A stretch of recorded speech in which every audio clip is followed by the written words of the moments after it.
that booger whistle, baby. Let's see. Marks and traits of the cult guru. They do not typically like you doing well. What? They are persecuting me. They do not have spiritual eyes to see. Therefore, they must take down what they do not understand. That's that booger whistle, baby. They're energy vampires. That's that booger whistle, baby. I got a booger whistle flute. They're energy vampires. That's that booger whistle, baby. Oftentimes, the communal living that the guru demands doesn't match up to the guru who's driving around in a freaking Rolls Royce. What? How many swamis got a dang Rolls Royce? What? I had vision last night. The ascended masters came down to me. They says, Swami, you are to get Rolls Royce. That's that booger whistle, baby. They're energy vampires. That's that booger whistle, baby. I got a booger whistle flute. They're energy vampires. That's that booger whistle, baby. How many Rolls Royces you got? Get over there in that communal living. By the way, get out of my Rolls Royce. I heard he's got 14 Rolls Royces. And by Monday, he would have 15. That's that booger whistle, baby. They're energy vampires. That's that booger whistle, baby. I got a booger whistle flute. They're energy vampires. That's that booger whistle, baby.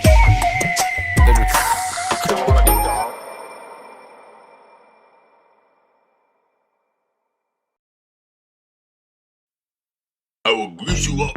Very good. You have a very plump booty. Well, Voice of Reason's got a point. You have a very plump booty. I will grease you up. Very good. You have a very plump booty. Well, Voice of Reason's got a point. You have a very plump booty. I will grease you up. Very good. You have a very plump booty. Well, Voice of Reason's got a point. You have a very plump booty. But I mean, like, what does it take for y'all to see through these people? I don't even understand it. Like, what's the point of even talking about it? I could have told you that dude was a goober tard, a goblin, a demon, and a goober tard. The Council of Ephesus did not say that you cannot text a girl with a very plump booty. I will grease you up. Very good. You have a very plump booty. Well, Voice of Reason's got a point. You have a very plump booty. I will grease you up. Very good. You have a very plump booty. Well, Voice of Reason's got a point. You have a very plump booty. I don't even want to spend any time in the loser sphere. It's about that time. Since you Get ready for text this. the plump booties, could I send you some more texts? Oh, I already told you it was a goober tard. I can't believe that the losers were acting like the losers that they are. What? Losers were acting like losers? Oh, yeah. I will grease you up. Very good. You have a very plump booty. Well, Voice of Reason's got a point. You have a very plump booty. I will grease you up. Very good. You have a very plump booty. Well, Voice of Reason's got a point. You have a very plump hinder. You have a very plump Y'all ready booty. for this? We're going to open it up. Open forum. The Council of Ephesus We're going to be talking about COINTELPRO, disinformation. We're going to be talking about all of those hot topics. And we're going to be talking about discernments. How can I transmit to you some discernments? We're going to try today. We're going to see if I can help. A lot of y'all need help. A lot of y'all don't want it, though. I spoke to multiple Candace fans today. And they don't seem like they want much help. So I'm not sure what the solution is. But now my camera's acting weird. What the heck is going on?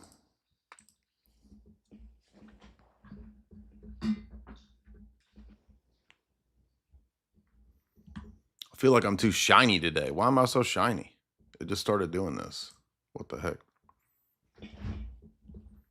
Oh, it's because I moved the camera. That's why. Is that why? That's a little better. Get a little more shade on me. You know what I'm saying? Look, get my melanin coming out. I need a little more melanin coming out of my tones. You know what I'm saying? I got my tones to come out. Scoot over there. Get my tones in the screen. A little bit darker tones. You know what I'm saying? Still too bright. Makeup people, y'all got to do better next time. All right. What's up, y'all? So, I got a lot of things that were on my mind today as I watched some more of the Candace episode, because a lot of the Candace defenders said, you didn't even watch the whole episode. Well, first of all, I've been watching multiple full episodes for the last month and a half. I did not see the full time travel episode. And, you know, it's funny because I did go watch it with Jim Bob today. And we're going to play a lot of it. And it was even crazier than I thought. So it's actually worse for you idiots that I actually went and watched it, because it's dumber than just the clip about the Sumerian time travel technology. And none of the supporters want to come debate. Multiple of them cussed me out today, literally. At least 5 of them cussed me out, but they won't come debate. And all they have is that you work for Israel. So this to me screams that it's crazier. It's more of an op than I even thought. And I don't use that terminology flippantly because a lot of times that's hard to prove, but this is just getting crazier and crazier and crazier. So we're going to be looking at her claims specifically. And I'm going to take you through some of the classic examples of disinformation that we've seen over the years. And you're going to notice a lot of the same patterns and trends for this kind of stuff. I have multiple David Icke books, for example, next to me. So we're going to look at some of the disinformation that you get in people like David Icke promoting Gnostic gibberish, foisting that on everybody as if it's somehow the key to everything in the conspiracy world. It's a mix of Buddhism, Gnosticism, Platonism. It's all sort of comes full circle with ICKEanism. And we're going to talk about Tom DeLonge, believe it or not, because the more I thought about it, I remembered more and more just nonsense and what gets promoted as the sort of latest person to follow. So we're going to look at that. You know, I've tried to, you know, I think the worst part about being in this sphere is that when you try to reach out and help people or turn them in the right way, and so many of them are just absolutely nasty to you in response, even when you treat them very well, right? And so we have a consistent pattern of this. For example, be the villain. Epstein's my boy, dude. Let's just be honest. Epstein was cool as fuck. There, I said it. What are you gonna do? Go ahead, cancel me. Yeah, I said it. Jeffrey Epstein was cool as fuck. Now what? Go ahead, cancel me. Do it. So sometimes we have to be the villain. Sometimes we have to be on a villain arc. That's okay. I'll be a little unpopular. I've been unpopular before. Now, I'm sure that everybody will say, oh, he's saying that because people call him a villain, and so he's being satirical, and he's saying Jeffrey's a villain. I mean, okay. Yeah, I mean, whatever. Okay. That's if you think that's what it is, go for it. But, you know, I've in the last year, I've had thousands and thousands of these bots, and people come after me, harass me, and what I've done is simply try to put out information that would turn people in the right direction on these topics. And every one of these people goes in the wrong direction. They become Roman Catholics. They double down, triple down, quadruple down on the Roman Catholicism. You continually try to warn these people, and you get called every name in the book, harassed, attacked, and for what? Like, what did I do to any of these people other than try to point out correct information? Now, As with the case of Candace, I don't know Candace. I've never talked to her, but I have made many, many streams. She has talked about a lot of the material that we've talked about. She referenced me on her show without naming me because I was in the documentary that Tim Gordon made. And no, I'm not salty because she didn't mention my name. I don't really care. If I was her, I wouldn't mention it either. If I was a Roman Catholic and I was committed to Catholicism. So, and the other thing too is like when you talk about this stuff and you try to put out good information, it's very frustrating because the people in these groups, they take any criticism as attack, right? They take any criticism as um, that you hate the person, and the cult followers pile on, even if you're trying to be helpful. Now, in the case of Nick, I reached out in DMs many times. The only reason I offered a debate was because many people were saying you should debate Nick again, and I said I'd be happy to do that again. I didn't say I was going to debate him again, so that was taken out of context. It's not true that I wasn't demonetized and canceled. He said that I wasn't. That's not true. I was. So what happens is a lot of these people will do anything, I think, for the media positions. And they get in an insulated position where they think that anybody who might criticize them is suddenly their enemy. And part of the reason for that is because in this domain of media and entertainment, internet, whatever, there's a lot of people who backstab people. But I think, if you look at, for example, I've hosted the Alex Jones show for 6 years. Alex has never censored me. I've never backstabbed Alex. I tend to be a pretty loyal person. Even if I disagree with you, I will disagree with you openly, right? I mean, Tim Gordon is a friend and I've disagreed with him openly. And I don't shy away from pointing out disagreements. But when it comes to other people, I think they just assume that anybody who would try to correct me or try to put me on a different path or whatever, oh, they're just out for their own motives and they're just being nefarious. And the sad part is that you can see people's trajectories and it's going in the wrong direction and they don't listen. They won't listen to you. It reminds me of I had a buddy who was an alcoholic and I would try for years everything I could to get him to not drink. And then I finally realized that, he's ultimately going to have to come to that realization himself, right? I can't fix him. I can't make him change his course. How has Alex Jones gone off the rails? I don't even know what you're talking about. Again, so first of all, let's get some fallacies out of the way. The topic is not Alex Jones. Alex Jones has nothing to do with what. Yeah, we got somebody in the chat who knows what I'm talking about. The point of the conversation is not does Alex Jones have points I disagree with. I've talked on Alex's show openly about positions that I know Alex doesn't agree with. I critique libertarianism openly. I critique evangelical dispensationalist type theology, which Alex tends to have. Not so much, he's not a Zionist, but I critique the evangelical positions. I critique classical liberalism and libertarianism, which Alex affirms. I critique the American view of the Enlightenment. Alex has never told me to not talk about that, never told me that I can't discuss those disagreement topics on his show. And I've done probably 10 episodes of the 4th hour on that topic. So I would actually argue, no, over the years, Alex has become more and more level-headed and not more unhinged. So I have no idea what you're talking about, that Alex is off the rails. That's totally not true. And what I'm talking about today has nothing to do with Alex. Now, there is a black dude over here, Coach Colin. Yo, this Coach Colin, man. This diet dude, he just wanted to debate. Look at this dude. He said, let's debate. Well, why can none of the Candace people come and rationally present their position? Okay, we got wine moms again over here. My husband says, F you, Jay. That's an argumentum ad hominem. And my response is, go back to the box, baby. I put you back in the box, mama. Wine mama. Candace's audience is wine mamas and like dumb potheads. The other people defending it are like dumb potheads. Like this guy, Dr. Hollywood Hogan. You talk about the same crazy shit that she does. No, I don't.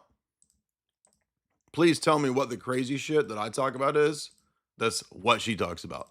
I do not talk about ancient alien tech.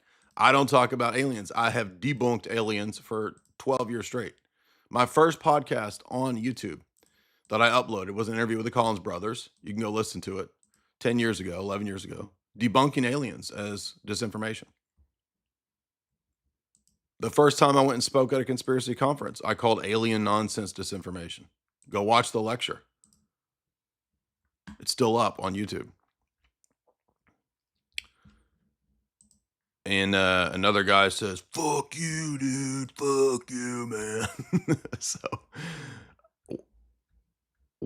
does nobody care about what's true anymore? Like, is it just about screaming at people now? It's just about cussing people out. Like, it's not at all about what's the most logical, rational, likely position when it comes to Charlie Kirk, Egyptian planes, Mitch Snow, quantum time consciousness. I mean, dude, come on. Now, where have we seen situations like this before? Well, if you remember some 3 to 8 years ago, and this is the whole span of the last 3 to 8 years, Tom DeLonge from Blink 182 was approached by, according to him, generals from the military who said that they had chosen him to be a special person who could put out information regarding the reality of our secret deals with various alien races. And the more that you dig into this obvious nonsense, it is utterly preposterous that military generals would take the singer of Blink 182, a fake ass pop punk band, and use him as the means to disseminate the disclosure stories. Utterly retarded. This is disinformation 101. Okay. Generals are not going to disseminate UFO information through a pop punk singer. But there's a key piece of data that I want everybody to go watch because it would really help you have discernment. And if you watch this documentary and think about it, it actually makes the most sense about this whole phenomenon of aliens. And why am I talking about aliens? Because there's so many parallels to counterintelligence or disinformation type operations and what we're seeing now rolled out on a massive scale that it would really do well for you guys to understand this position and to understand what's going on. Now, I think you can watch Mirage Men here for free on YouTube. But this documentary deals with the actual history of Air Force intelligence operatives and people like Richard Doty, who worked in counterintelligence, using alien mythology and alien disinformation on purpose. And one of the things that they would do is they would pick out of the conspiracy world people who were narcissistic personalities. Yes, you heard me right. They talk about this in the documentary. And they use those personalities playing on their profiled self-importance, right? So they profile people, they find them, they pick them out, and they bring them in and they say, we're gonna use you because you're so special, you're so important, as the singer of Blink 182, as the Linda Moulton Howe, as I think one guy in the 70s was called Bob Moore, or as Bob Lazar, right? Bob Laser. All of these guys who then disseminate the secret alien technology. And we always find in the case of these people that the stories are absolutely outlandish. They're totally bullshit narratives. There's holes all in the story. The people have no credibility whatsoever. And they gain a following and then they're done. So they're kind of limited hangouts, a lot of these situations. And we're going to be talking, this is very important because this is directly related to Candace's source for this nonsense. Project Camelot, or Project Camel Toe, as I like to say, with Carrie Cassidy, Carrie Camel Toe. Wait till you see the song to her show, the introduction to her shows, because it's pure boomer wine mom comedy.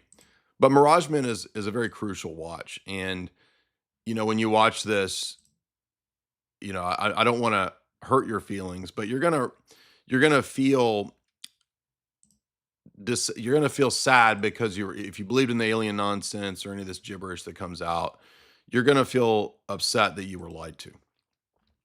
And they interview the people behind these operations who are very candid about it. They even talk about how they bring in people from Hollywood to the military base to help stage famous UFO sightings. Okay. And this is what they show to people, that they want to disseminate disinformation. Now, the people who are chosen, they don't know that they're part of disinformation operations. They think that they're actually, important chosen people. This is the guy here that they chose in the 70s. Let's see if they name him here.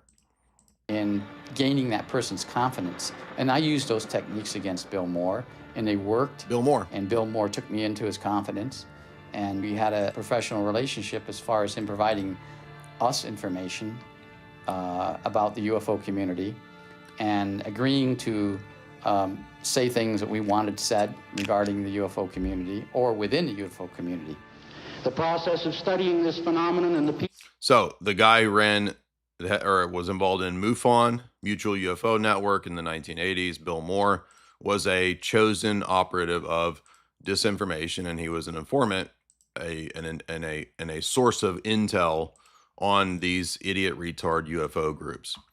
And they're all very candid. This is an absolutely necessary watch. And by the way, this will really, I think, if you watch this deflates the whole UFO nonsense, right? They even interview boomers like Linda Moulton Howe, coast to coast veterans, who, I mean, it's almost like they throw it in your face that you're stupid enough that you believe this stuff.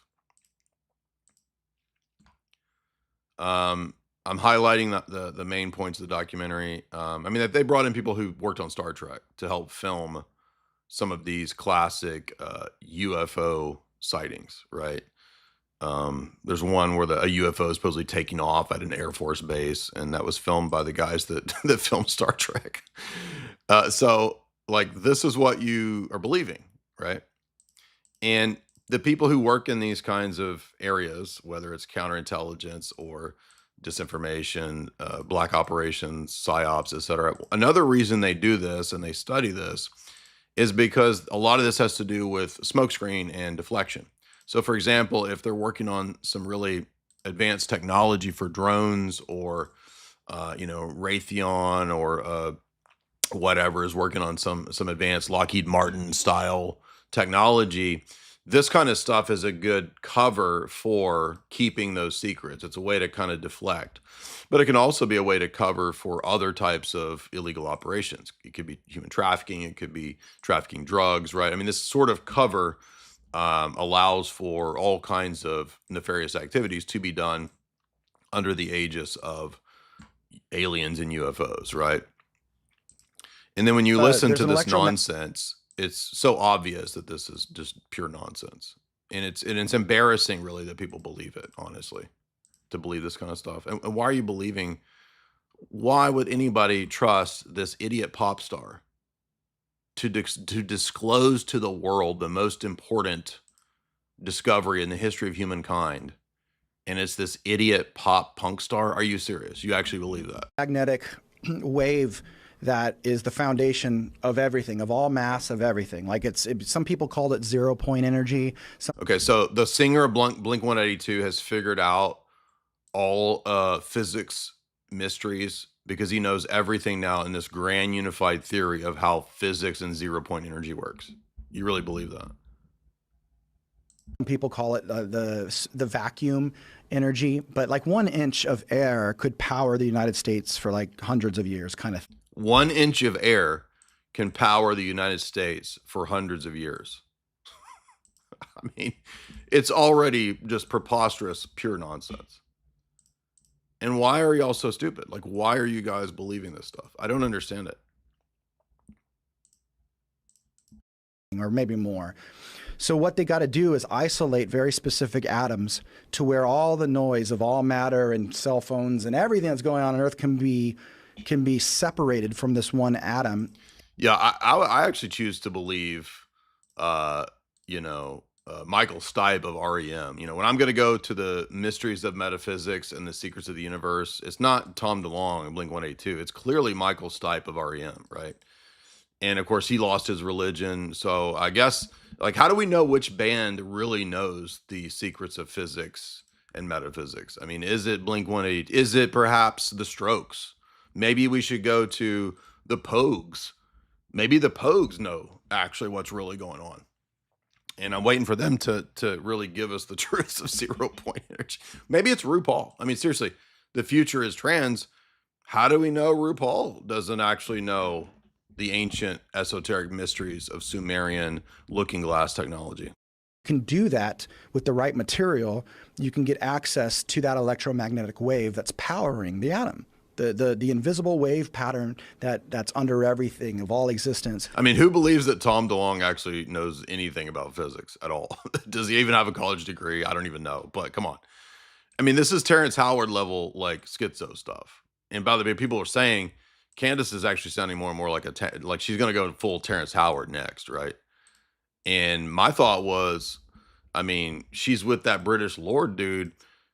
Candace, I mean, you need to find you a good brother, a fellow BIPOC like Billy Corson, okay? I mean, you're just like 1 foot away. You're 1 or 2 episodes away from Billy Corson. Let's just go full Billy Corson. Oh, Prepper Prophet has a good point. He says it's not Tom DeLonge or REM. It's actually the insane clown posse that knows the secrets of physics and how 0 point energy and levitation technology works. Oh, definitely, right? Juggalos had it all along, y'all.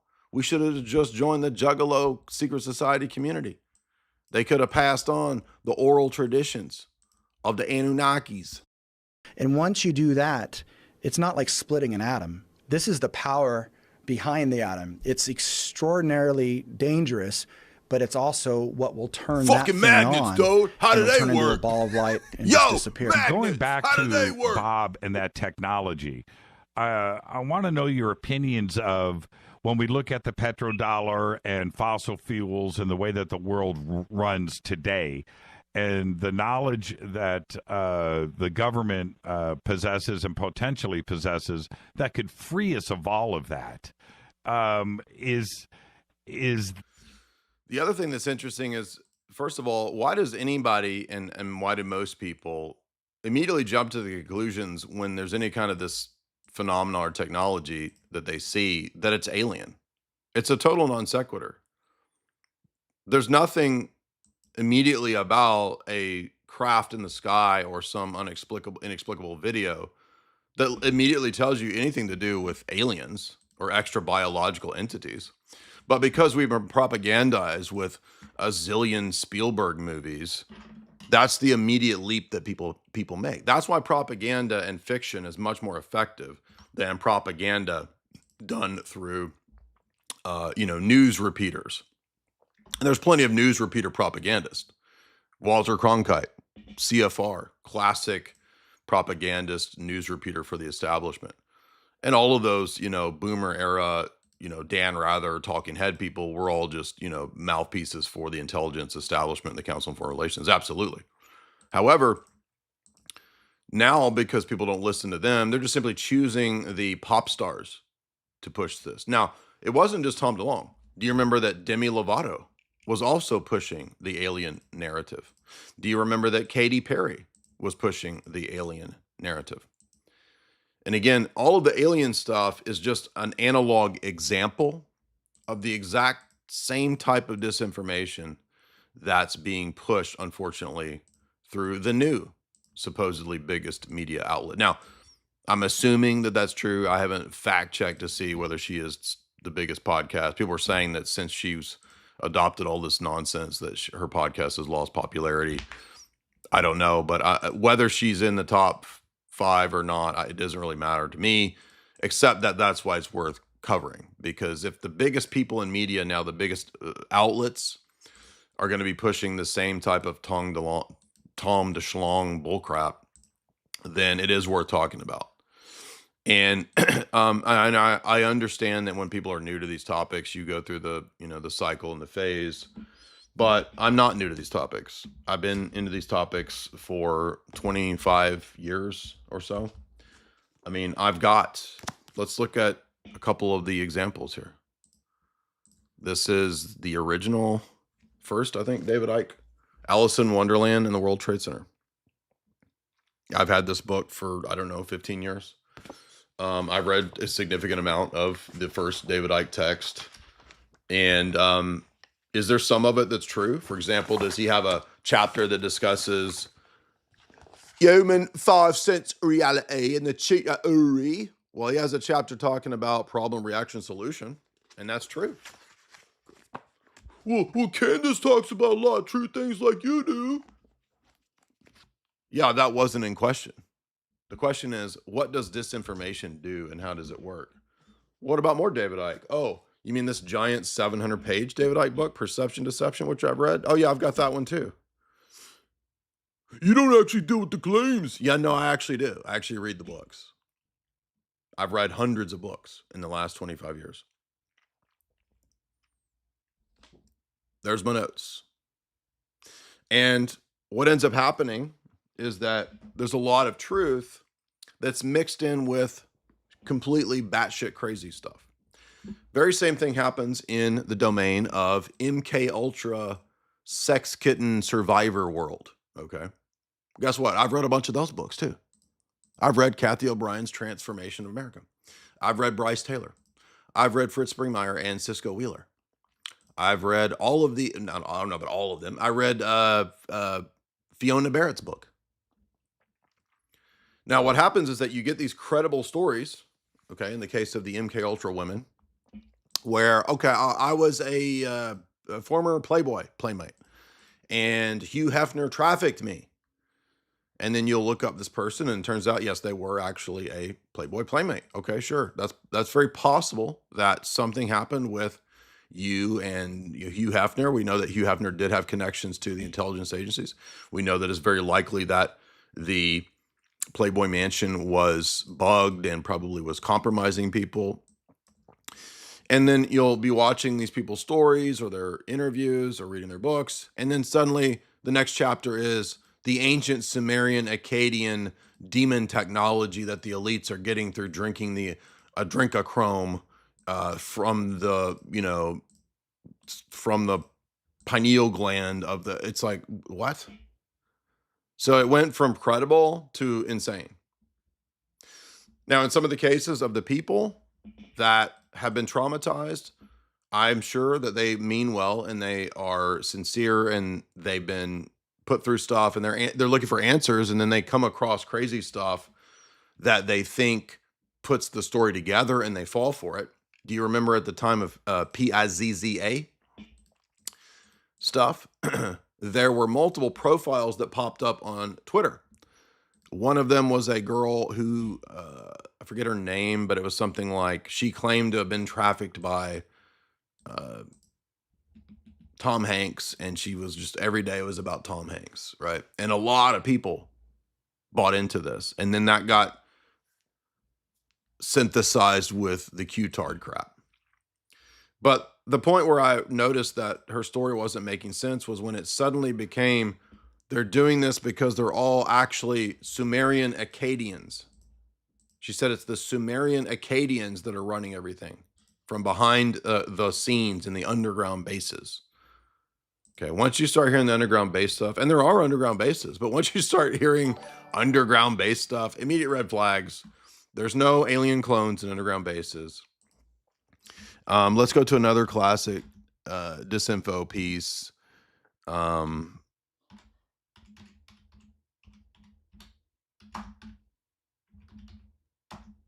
me see if I can think of that. This one has been floating around the conspiracy world for like 20 years. Is it this one maybe? You can find all kinds of, retired generals and major colonels and all these retards that have the same story of, I was taken to the underground bases and they showed me the cloning facilities where they've got the aliens' bodies that they're working on.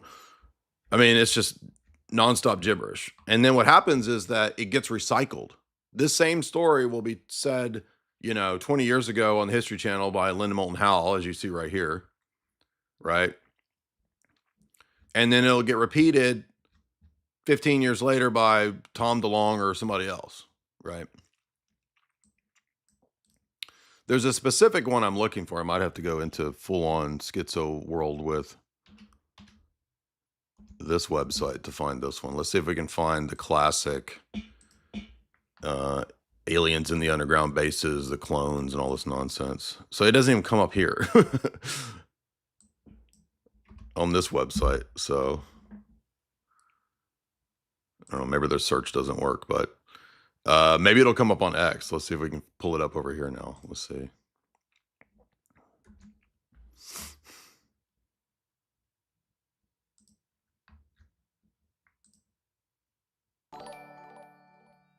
See, we can't even get it on here, but you'll notice that Carrie Cassidy, by the way, who is Candace's source,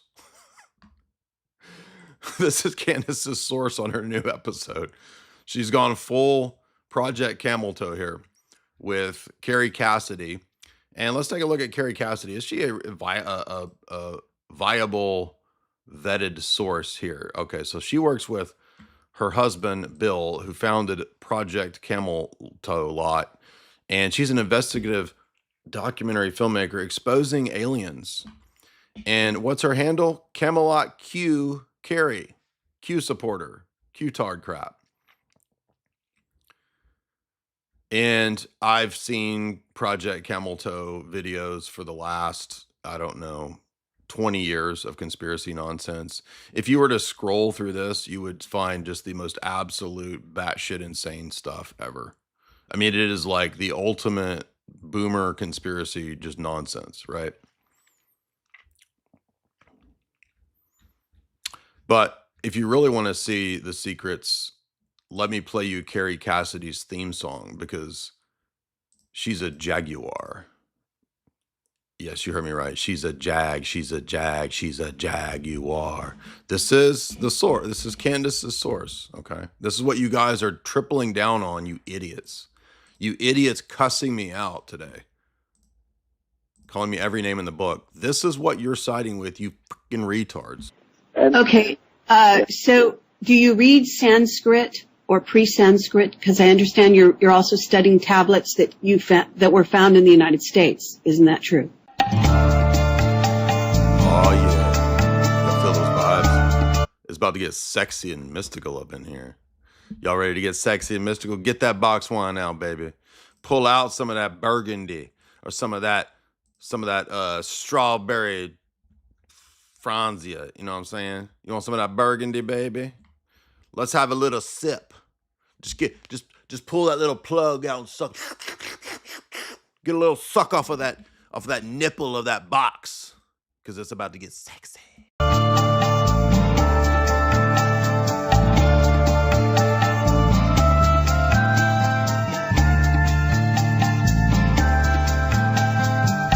is a jaguar outside my door, stretched out and purring, waiting for more. Strange shade of stone, deep cat-eye green, no way to escape, no one hears my scream. There is a jaguar outside my door. He's so much scratching that I'm scratching for more. He's come here so often, just when I'm alone. I can't help the longing, I'll do when he moans. The jaguar is scratching and she's moaning. This is getting kind of weird. What the heck is she talking about? Uh-oh, we got a Reddit man in the chat. Oh, you talk to a sky daddy. You talk to a sky daddy. Okay, you wanna call in, Mr. Reddit man there, Remy? Let me give you the Twitter space and put down your Totino's pizza rolls, Reddit man, and let's hear your smashing logical argumentation. Here is the link, Remy. Isn't Remy some kind of a black drink? You know what I'm saying? Isn't that what my people drink? Is that Remy? There is a Cavassier or something called Remy, isn't it? Or is that? I don't drink none of that nasty stuff. Trying to get the link, dude. There is a jaguar outside my door. He's scratching and crying for more. I am moaning as I suck on the Burgundy box wine. There's the link, dog. Let's listen to this music. He's a jag, he's a jag, he's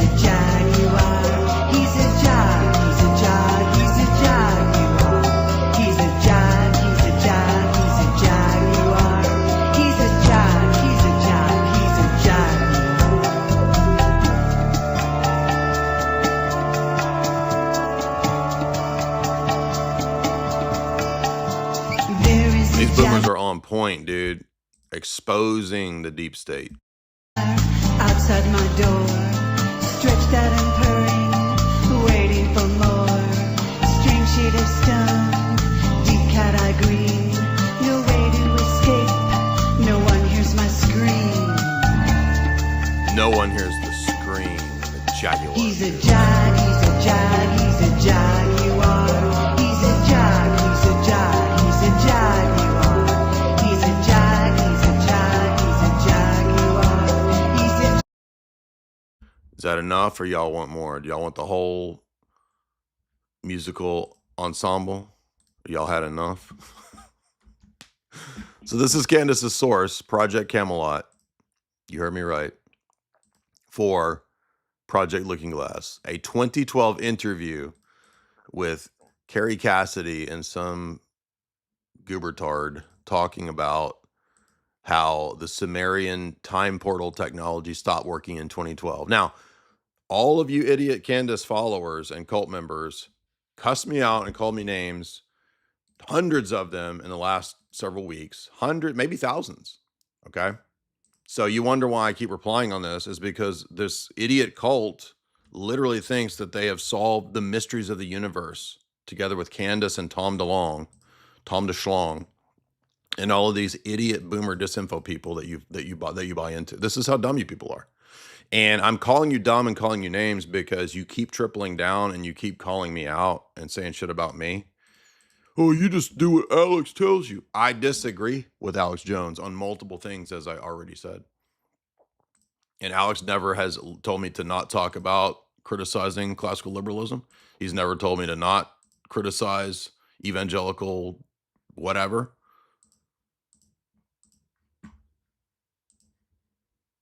So, and what does Alex Jones have to do with whether or not Alex is telling the truth or not? Literally nothing. It's nothing whatsoever. So let's hear a little bit of this and then we'll go to the calls. Guys, happy Wednesday. I'd like to everyone in the chat right now saying, yup, it had a cornucopia. I knew you guys were my people. I want to start by saying that the way that I feel, the way that I think a lot of you feel, the way that she feels, this is another common refrain. Her feelings have nothing to do with what's true. And this is a big red flag here because she's appealing to her wine mom, soccer mom audience who goes by how they feel. The sad part about all this, by the way, before I meant to mention these other books, is like, if you really want to know what's going on, unfortunately, it takes a lot of time to read. And most people are lazy. Most people don't read. And that's why you guys don't get anywhere, is because you don't read. You spend your time on YouTube, you spend your time on TikTok, which is the lowest IQ tier of the conspiracy gibberish. Just total nonsense all the time. And you don't actually go and read the materials.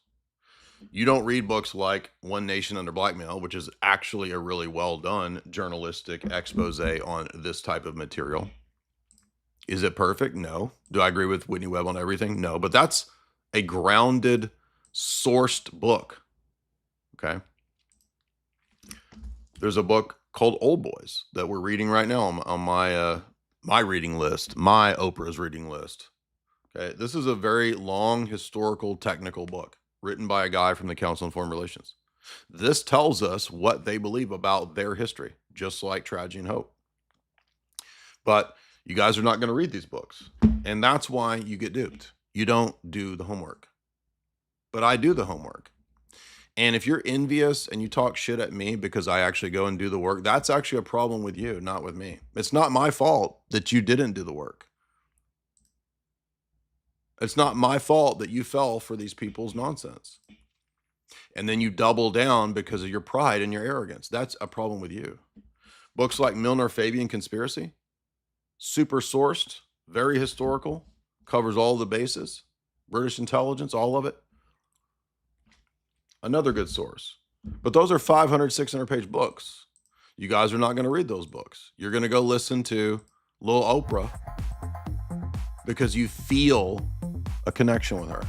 And that's why you're duped. the vibes that are surrounding us right now. Yeah, let's is just that go the deep by the state vibes that we feel. Just like Mary assured her on the Immaculate Conception Day that her stories were true. some sort of a panic. right? We've acknowledged that over and over again on the show. Something doesn't feel quite right. It feels almost like we are at the beginning of the end of a long satanic run. That's why, just so you guys know, despite the obviously sobering reality that the world is run by these people, I'm pretty optimistic every day. I can't explain it. I don't know why. Things are obviously coming apart, but like things have to come apart before they can be put back together. And they're just getting sloppy. And if I could put it into a sentence, I would say that it's almost as if our awareness is the threat, right? Awareness, just our. So a little side note here on things that I've noticed with media people that get very, very popular. There's a similar phenomenon between Candace, Jordan Peterson, Kanye. In all the cases of these individuals, when they get to this mega level of popularity, what often happens is that they take on a messiah complex and they sort of booted out of their life, which is one of the worst things that they can do for themselves. They've removed from their inner circle anyone who would give them pushback. So you wonder why a lot of stars and celebrities and people go insane. It's because they get very prideful, which it would be almost impossible without, extreme divine grace to avoid being seen as this sort of salvific figure when you've got millions of people just like worshiping everything you say. So it's very difficult for people who aren't repentant and in the church, and even people in the church, it's going to be difficult to not fall into this delusion. You're going to think of yourself as God has sent me as this almost prophet-like figure. And we've seen that with all three of these characters now. For example, with Jordan Peterson, eventually at a certain point, he felt like it was his destiny. He was called to save the West, and he was going to do it through his archaeology of ideas, that he would go back into the mythology of the ancient world and piece together this possible worldview and paradigm for the future so that we could survive, right? It's a delusion. And is there anyone in those circles to give pushback? Well, the problem is that you've surrounded yourself with media people who don't want to give you any pushback because they don't want to jeopardize a media relationship. So they don't give you critiques, they don't give you pushback. And you're so full of yourself that you don't want that. You feel like, because you do get a lot of attacks, you immediately feel like anyone who's criticizing you or giving you a little bit of pushback is attacking you and double, stabbing you in the back and, whatever. So that's why it's a catch-22. It's a double-edged sword to get in these positions where you don't have rational, sane people giving you pushback and you just sort of huff your own toots all day long, so to speak. Same thing with Kanye. Kanye felt like at a certain point he was Jesus. He was going to do his own Bible, right? And then when he converts, he's now going to be the preacher of Jesus. Jesus is number one homie, right? And then all of that falls apart because of the delusion of being so arrogant and so prideful and so full of prelust that you can't be corrected. That's the problem. So as Jim Bob said on his stream today, you actually become your own worst enemy. So there's a curse to this whereby the more that you begin to believe that you're the anointed prophet to save Western civilization, to save the world, you're Jesus' number one homie. You and Charlie Kirk are twin flames that are going to save the time continuum. And, Doc Brown is going to get you back together through building a flux capacitor, all this bullshit, dude. It's so obvious to, I think, people who've noticed this pattern in this track, setting aside the information. This is a separate topic from, is every point that she's saying false? No, we're not saying that. Is every point that she's saying true? No. And what I'm saying can apply to everyone. It's not just those three people. It could apply to Alex Jones too. Alex can be wrong about his view of when he gets on Joe Rogan and he says stuff where he speculates about quantum stuff or whatever. I don't agree with all that. But the other thing is that somebody, that black dude that was trying to call me out, that I don't think he won't ever come debate. He said, "Oh, why ain't you going to debate Alex Jones? Because he said the same thing." He didn't say the same thing. He said that AI can have predictive algorithmic technology that gives you a percentile prediction of what is likely to happen in the future. Okay, that's real. That's not the same thing as stolen Sumerian ancient technology that's a portal into the future. That's not real. Okay, that's the difference, but that's a big difference. One of them's real, the other one's not. So even the analogy to Alex doesn't even work because it's not even the same. But, you know, when Alex starts talking about theology, I disagree with him. And Alex has never told me, I don't want you to talk about that on the podcast. I've always been able to talk about on the fourth hour whatever I want to talk about, and pretty much have any guest I want on. So, and none of that has anything to do with whether Miss Snow was reliable or whether the Foreign Legion was coming to kill her or whether, I mean, this episode is even crazier than I even could have imagined. So I'm actually glad that the Candace cult people were saying, oh, you need to go watch this because you didn't actually watch it. Because she was just speaking rhetorically. No, she's not. It's even worse than what you said, you idiot liars. It's 10 times worse than that. And we're gonna see it today. Conscious of what they are doing somehow spells their doom, which is bringing me to wanting to discuss today, as I promised you, the CIA's Looking Glass Project. Now, we briefly touched upon this at the end of last episode. Obviously, I'm a conspiracy girly, and I'm thrilled that we get to dive a little bit deeper on this topic for those of you that don't know. The first thing that I want to remind you guys is exactly what I said at the top of the show. It is an absolute fact that Charlie Kirk thought that he was a time traveler. He told me he was a time traveler repeatedly. I showed you guys that text message exchange. I said to him in response that I didn't feel the same way and that I thought... At this point, though, I don't know that I even believe or can trust her supposed text messages, or that she's even able to competently interpret a text message, because what you get in the conspiracy gematria level community or like the Jordan Maxwell level community, people don't understand basic ideas in literature. They don't understand hyperbole. They don't understand word concept fallacies. They don't understand that words can have different meanings. So, for example, you know, think of the classic Jordan Maxwell, television. The television is television. It's lying to you. Okay, the origin of the word television has nothing to do with the word lie. Literally, nothing. So that's like TikTok level, you know, BIPOC, my people's level conspiracy stuff. Atlanta is Atlantis because that's the name Atlanta. I'm being serious. There's videos of people in Atlanta talking about how Atlanta is Atlantis because it's the name Atlanta. I've given you guys the analogy many times. I had a person come up to me at one of our live events who had some issues, not trying to be mean, but he said he'd figured it all out because in the Garden of Eden, they ate an apple. And Apple technology uses an apple as its symbol. Therefore, Apple, the company, was in the Garden of Eden. And we are now in a simulation. That was his conclusion.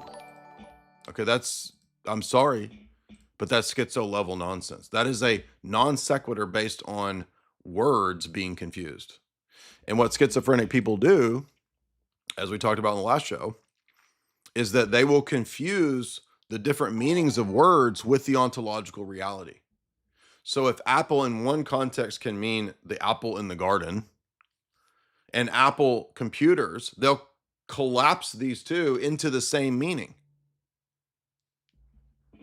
If you don't believe me, watch a lot of interviews and documentaries on people with schizophrenia, and that's exactly what they do. They will confuse words and ontological realities.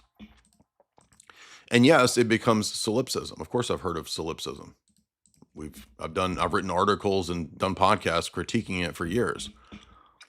And solipsism is similar to this delusion where everything is a manifestation of your mind and you are the center of all reality. So these are all red flags. These are all warning flags, not because I hate these people, but because I do actually care about what's true. And all these people calling me out and calling me names all day long, cussing me out, just shows that like, and every one of these people has no idea what my views actually are. You say the same thing. No, I don't. Let's take an example. The gateway process is a real document. you can actually go read the PDF of the gateway process.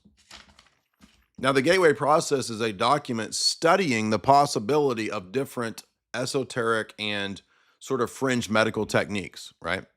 It talks about transcendental meditation, right? Like David Lynch. It talks about biohacking and biofeedback. It talks about remote viewing. It talks about meditation, okay? It doesn't even know or necessarily posit that all of these things actually tap into. It's a study of those things. Much like the Stanford Research Project and Stargate, which is real, was studying remote viewing. Now, if you just watch a mainline documentary on remote viewing and Project Stargate, they admit that, yeah, we studied this and it didn't really produce enough results to continue the funding, so we stopped funding it. That's just the mainline story. I can't believe you believe it, Dyer. Well, where is the evidence then that it continued on and that there really are X-Men children, there really are 11s and, Stranger Things kids running around? There's no evidence of that. That's also part of the bullshit New Age narrative. The Indigo children, like John talked about, which, by the way, Tom DeLonge started some Starfleet Academy for the X-Men kids. This is literal Gaia level stuff. You were on Gaia. I was on Gaia because what's his face? Blow the beans. What's his name?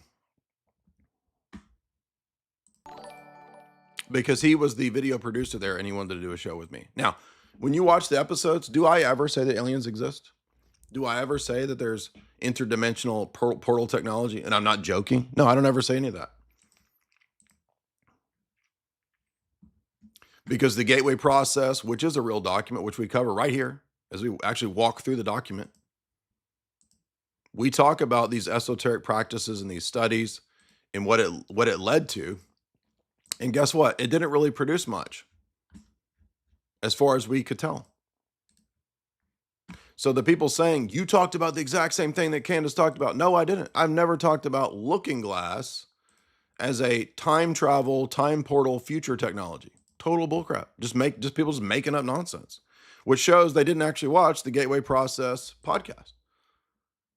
Now, Project Looking Glass, is that real? Guess what? There is a Project Looking Glass, but it has to do with tabletop exercises in terms of national defense. Here it is right here. This is the actual document of Project Looking Glass. And I know, she's talking about the other one. There is no other one. That one's bullshit. Let's take a look. This document is for an analyst or the voice of the intelligence community. Intelligence failures can result from inadequate collection of data, etc. Blah, blah, blah. Therefore, this is a priority of the new Director of National Intelligence. This is a 2016 memo. The Commission on the Capabilities of the U.S. in regard to WMDs and the possibility of future attacks. So this is a tabletop wargaming exercise that has to do with collecting intelligence on supposed terror threats, Looking Glass, disambiguation, military buildup, aircrafts, Boeing, and the Navy. It's a bunch of boring military crap, buildup crap. Absolutely nothing to do with seeing into the future, nothing to do with Babylonian Sumerian relics, nothing to do with Charlie Kirk, nothing to do with any of that. Now, what is funny is that when looking across a bunch of websites for various PDFs or the possibility, and now feel free to correct me, if there is an actual Looking Glass document, which the CIA somehow researched the possibility of peering into the future, which I'm sure in the SRI projects, they consider that possibility, but there's no evidence that any of that was successful. They did anything. If there is, show me. Where is any PDF or documentation or and I'm at like the famous, this is the Black Vault site, which is all the FOIA documents. This came out and got popular at the time of Snowden and WikiLeaks stuff.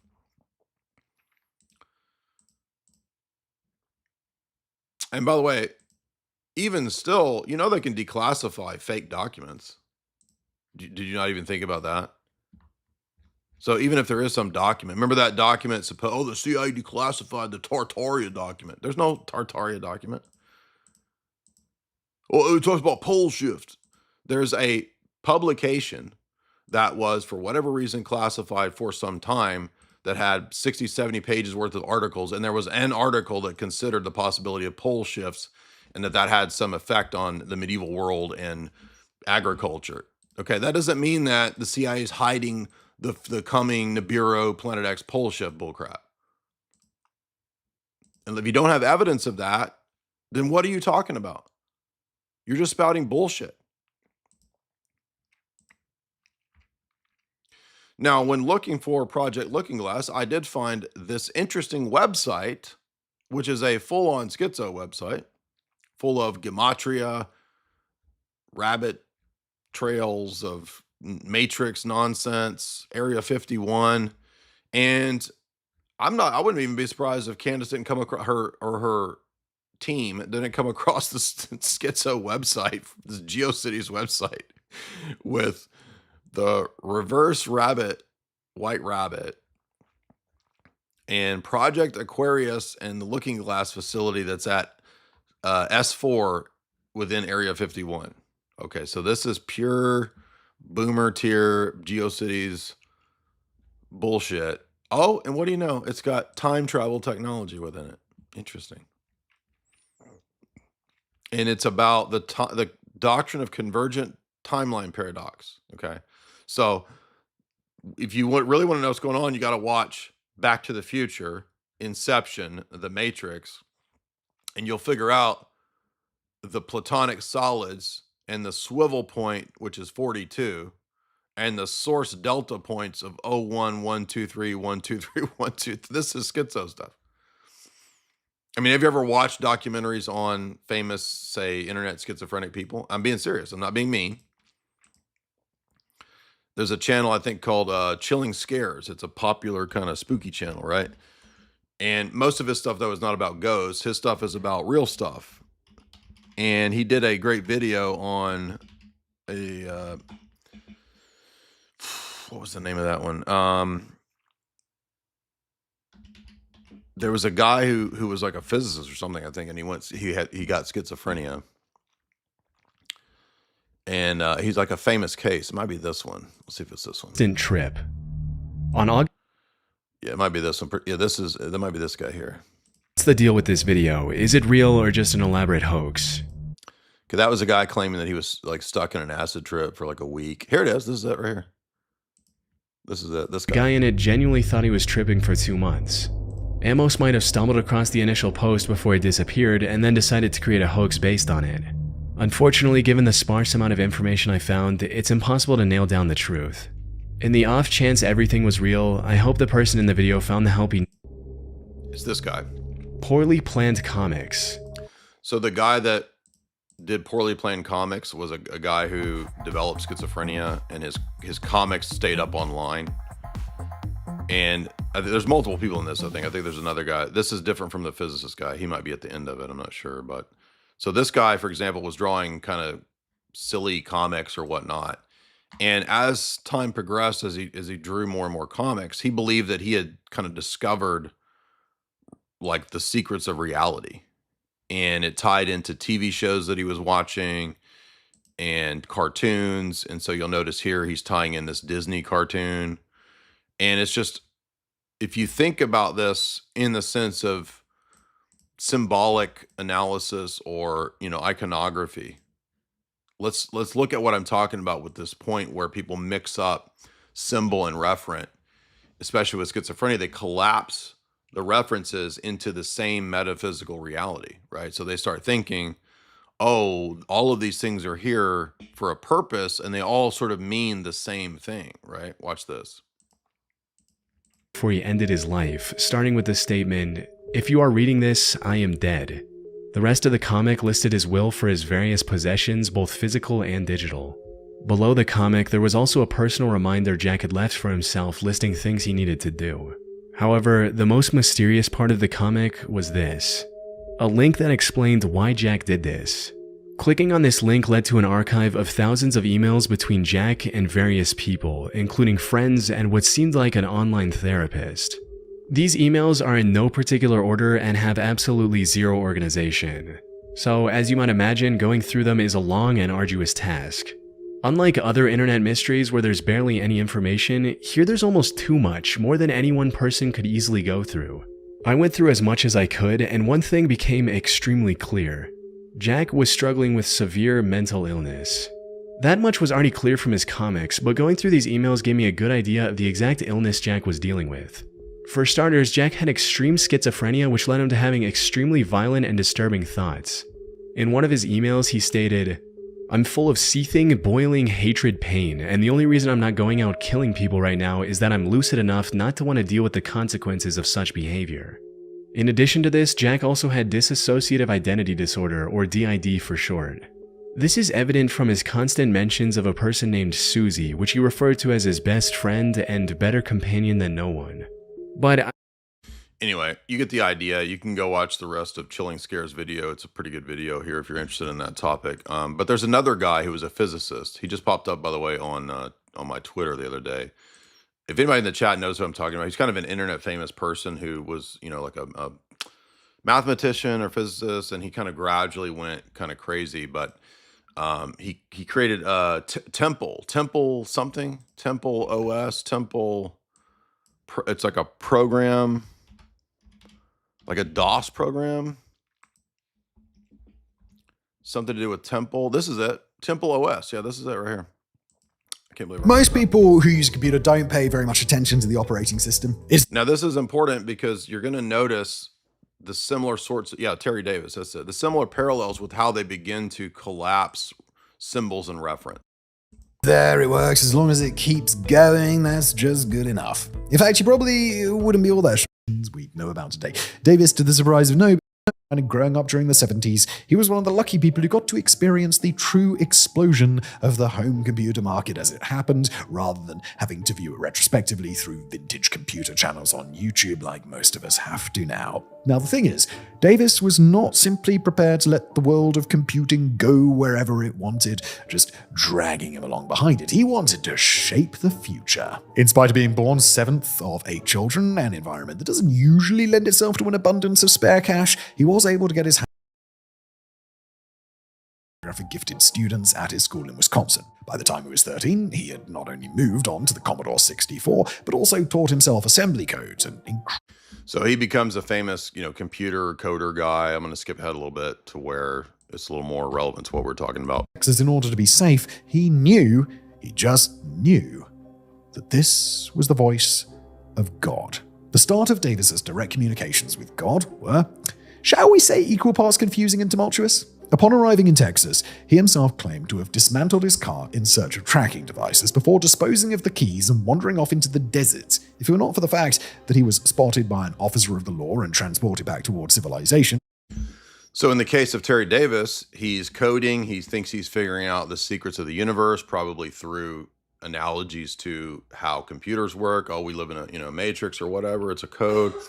And he begins to believe that because he's discovered something so powerful and so, important that it's the greatest discovery in history, and the government's after him, right? The agents are coming for him because of the importance of this amazing world-changing discovery, right?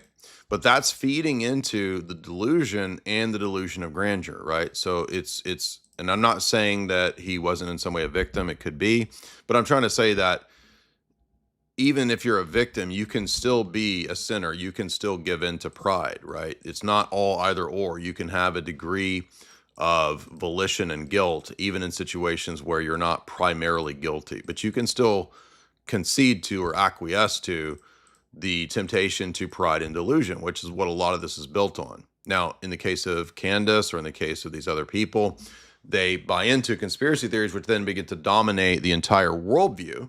Not saying that there's no conspiracy theories, but I'm saying that this becomes a worldview. It becomes a all-pervading grand narrative.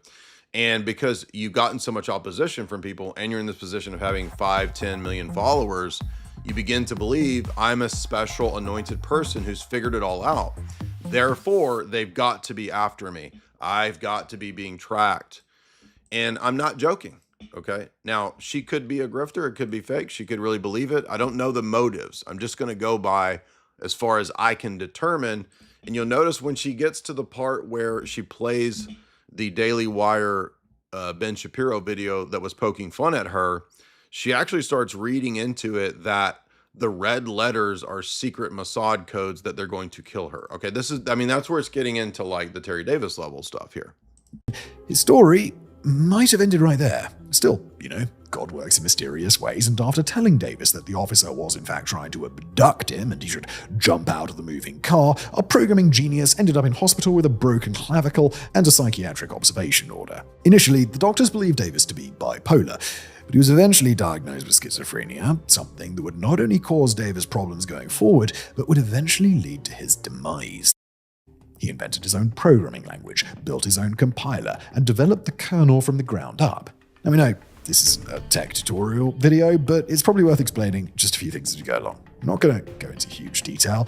You probably don't want that, but compiling your own compiler, a specialized program that takes human-written code in a high-level programming language like C or Rust and translates it into a lower-level machine code or assembly language that a computer's processor can actually execute, is usually the job of dozens of people. We were unable to find any other examples of a single individual creating something of such complexity. Of course, there really wasn't any other choice.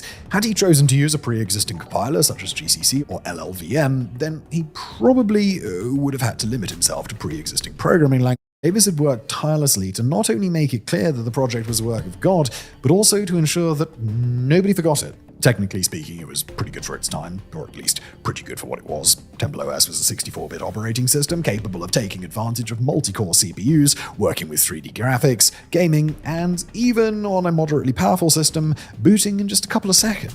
Now notice, is everything that Terry Davis is doing insane?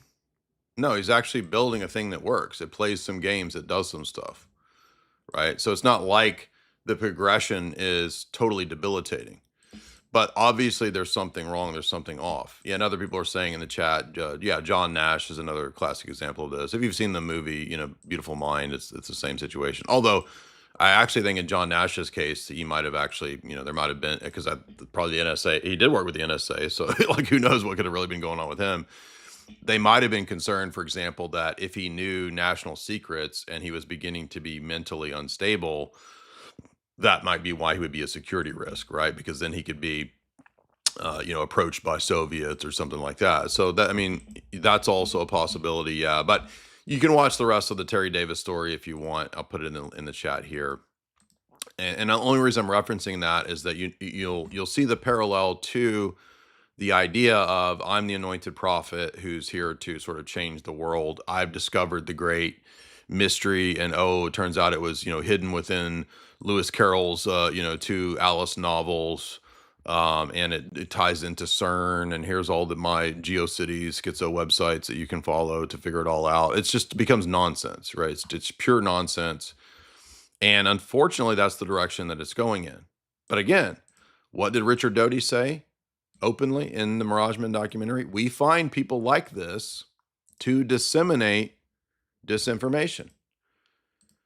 And those people can be manipulated, they could be abused, they could be mind controlled. All those things are possibilities. So, again, what exactly is going on, I don't know. But I can tell you that it's getting worse and worse, and that should be obvious to any of you that have discernment. So let's move on to more what she says here. Thought I was from another planet, that I was an alien my entire life. Just do not get it here. This planet is ghetto. That's how I feel. I don't understand it. The rules don't make sense. I think that's also why I like cats so much. I feel that they can relate to that. They think. That's what, Jim Bob made a good point too, which I think we said the same thing on our last stream, is that this is beginning to move towards Gnosticism, right? She keeps referencing the Matrix and how important the Matrix is to figuring out how the world really works. And the Matrix is 100% Gnostic, right? We've talked about the Matrix from a conspiracy perspective probably for 15 years. And I think the last time we covered the Matrix with maybe the guys at PsyOps Cinema, who are Orthodox guys, we pointed out how the Matrix really has blatant neo-Gnostic themes. The idea being that this world absolutely makes no sense. This world is, ultimately kind of a prison planet, perhaps created then by an evil god. And if it's a galactic ghetto and all that, then we're really just moving in the direction of Gnosticism. And I would not be surprised if Candace doesn't actually move towards believing, again, something like Gnosticism, or Yakub is even on the table here. Humanity is ghetto. They don't want to be around us. They don't like us. They know it's ghetto. It is ghetto here, right? Well, another bizarre fact is that back when Charlie and I were running around, we met in 2017, top of 2018. So I would say, obviously, Turning Point was an organization, but it wasn't the organization. It wasn't this behemoth of an organization that it became. No, he had... Okay, let me stress again, because of the idiots who come in saying this incessantly. I have critiqued evangelical black ops, CIA, fake churches for 10, 15 years. We've done podcasts on this, going back to Afternoon Commute, going back to Hoaxbusters Call 10 years ago. I did anti-TPUSA, anti-New Apostolic Reformation live streams a month ago. So do not come in here saying that I'm covering up for TPUSA. Are you serious? Oh, you must believe Kash Patel. No, I don't. I'm a skeptic on all of these things. Sure. no real degree of fame. I think that's fair. But he was required to have security on him at all times. That was orchestrated. His security, Schaefer security, was orchestrated by Bill Montgomery. He has since passed, the late Bill Montgomery, and he was from the military. He founded Turning Point USA with Charlie. Charlie wanted to go to West Point, and then instead started Turning Point USA when he was 18 years old. Thinking about that, the security, him texting saying, I'm not allowed to go anywhere, I feel so important, I think was the exact message. That, to me, is objectively weird in retrospect. Wasn't weird at the time, it's weird now. And it makes me think that Charlie may have been marked since he was a child. We've discussed these GATE programs that they have in school. And I just think, on the basis of what he told me, that when he was really young, they wanted to drug him, but his mother said no, and he was really grateful for that. And instead, they decided that they could send him to this X-Men school. That's the best way I can describe it. I would certainly... Okay, again, I was in the GATE program in California and San Diego in the 1980s. I know all about the GATE program firsthand. There's no X-Men program where you're taken like, L in Stranger Things. This is Stranger Things stuff. Okay. Now they do groom people to be future roles, future leaders type stuff. For example, Klaus Schwab had the young, World Economic Forum leaders thing. That's real. Trying to remember whose book it was. I want to say Servando Gonzalez's, intelligence analysis book. He talks about how people are spotted and recruited into the CFR, into the Rhodes Scholarship programs very early. And that could be middle school. I mean, maybe it could be younger than that. Who knows? Maybe if you come from an elite family, it could be. But for the most part, that recruiting happens in high school, and then you're recruited in college, right? Something akin to what you see in, Good Shepherd, right? Where you have Matt Damon being recruited into the early OSS by British intelligence, right? That kind of a thing, yeah. But this idea that you're chosen when you're a kid, and then you're through the GATE program, and then you're sent to, some X-Men, Professor X's school, it's just total bullshit, dude. It's just nonsense. And they try to drug all kids. Okay, there's nothing special about, they had to drug Charlie because he was just some future quasi-savior. Why are they making Charlie Kirk into this quasi-savior? This is another weird thing, too. Now, I don't have any disdain or dislike for Charlie Kirk. I didn't really follow him or keep up with his stuff. I think it was a tragedy that, he was taken out. But I think what makes a lot more sense is that the motivations would be to take him out by the left. But there could be other nations that have motivations to take him out because of beginning to move away from, that level of support for foreign nations. That's a possibility, too. But again, another sign of problem here is every week the narrative changes like an X-Files episode.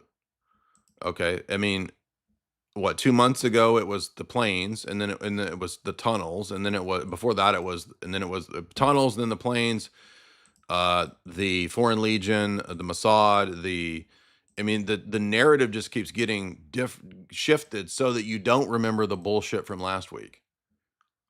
And I'm so disappointed in all the people who claim to be truthers out here who can't notice that. It's just sad, really. by the way, for you internet sleuths, I'd like to find out which school Charlie had to attend. So he was pulled out of the regular school he was attending, and he had to go to some special school for the gifted, like he was an X-Man. And I am of the opinion, it's an opinion, I'm allowed to have it, it's obviously not a fact, but I am of the opinion, based on the discussions I had with him, that he's been monitored since. That his test scores, whatever the score, every test they probably did on him, he was off the charts. And yeah, so in other words, Charlie is L from Stranger Things, and like that guy said on Twitter, you can literally tell what fiction shows she's been watching. So if she was pregnant for the last several weeks, she was laying around watching Netflix, and then basically she was watching these shows and was like, okay, yeah, this is what's happening. Charlie is L from Stranger Things, and his powers were too great, so they had to monitor him and drug him. I mean, why not just take him out? Like, it's not like the NWO has any problem. I mean, they killed how many children in Iraq, in the war in Iraq, right? Oh, but no, Charlie was special. He was guarded by God and protected, and they couldn't take him out because they had to wait until this the time-space continuum allowed it when, the Spring Hill clock tower struck 11, right? That's when they had to do it. No, I mean, this is just so preposterous.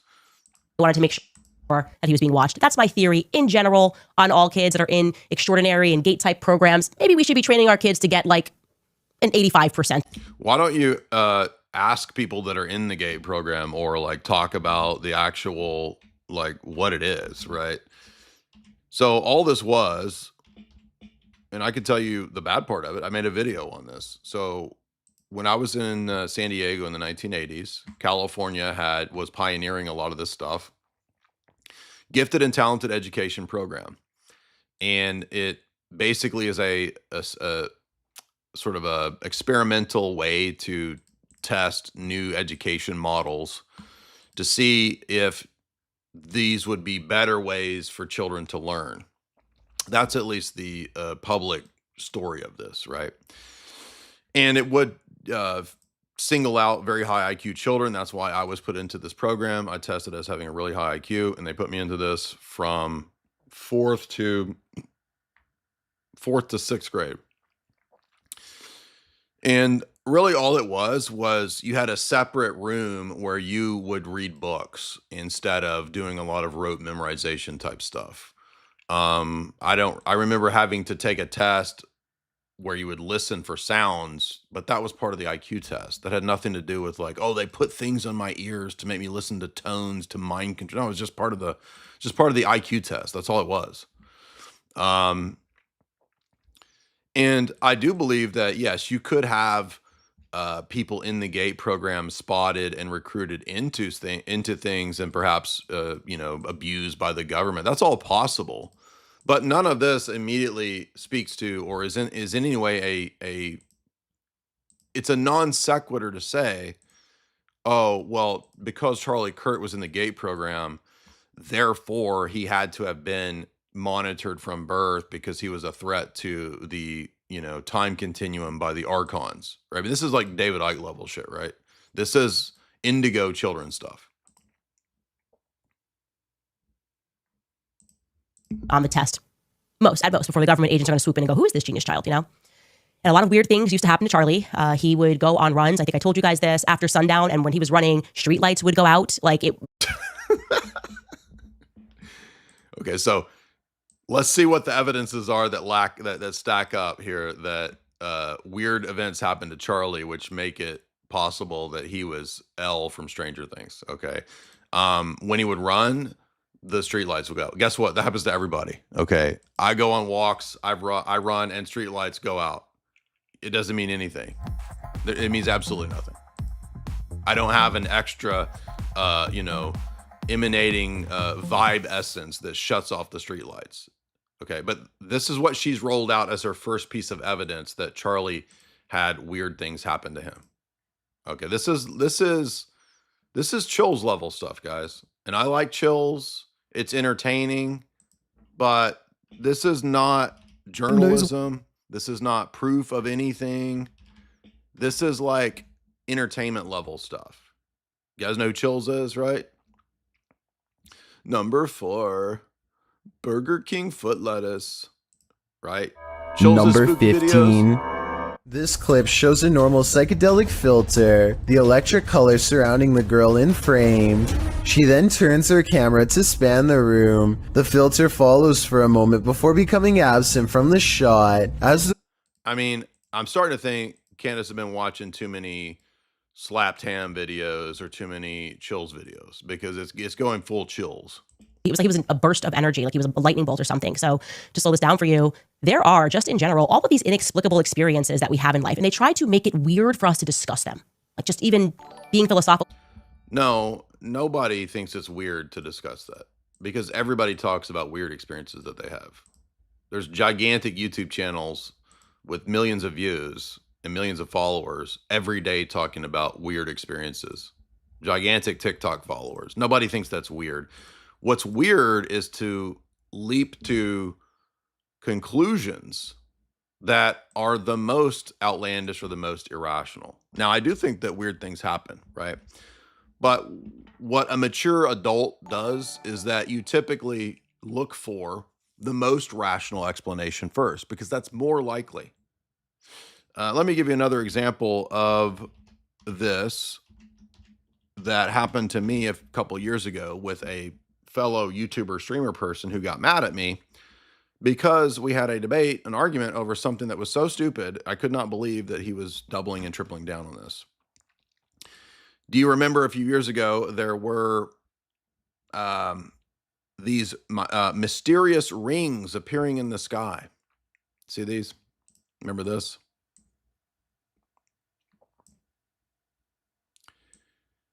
And if you follow the, spooky video sphere, as I like to do for fun, this was a popular thing on TikTok and YouTube and whatnot.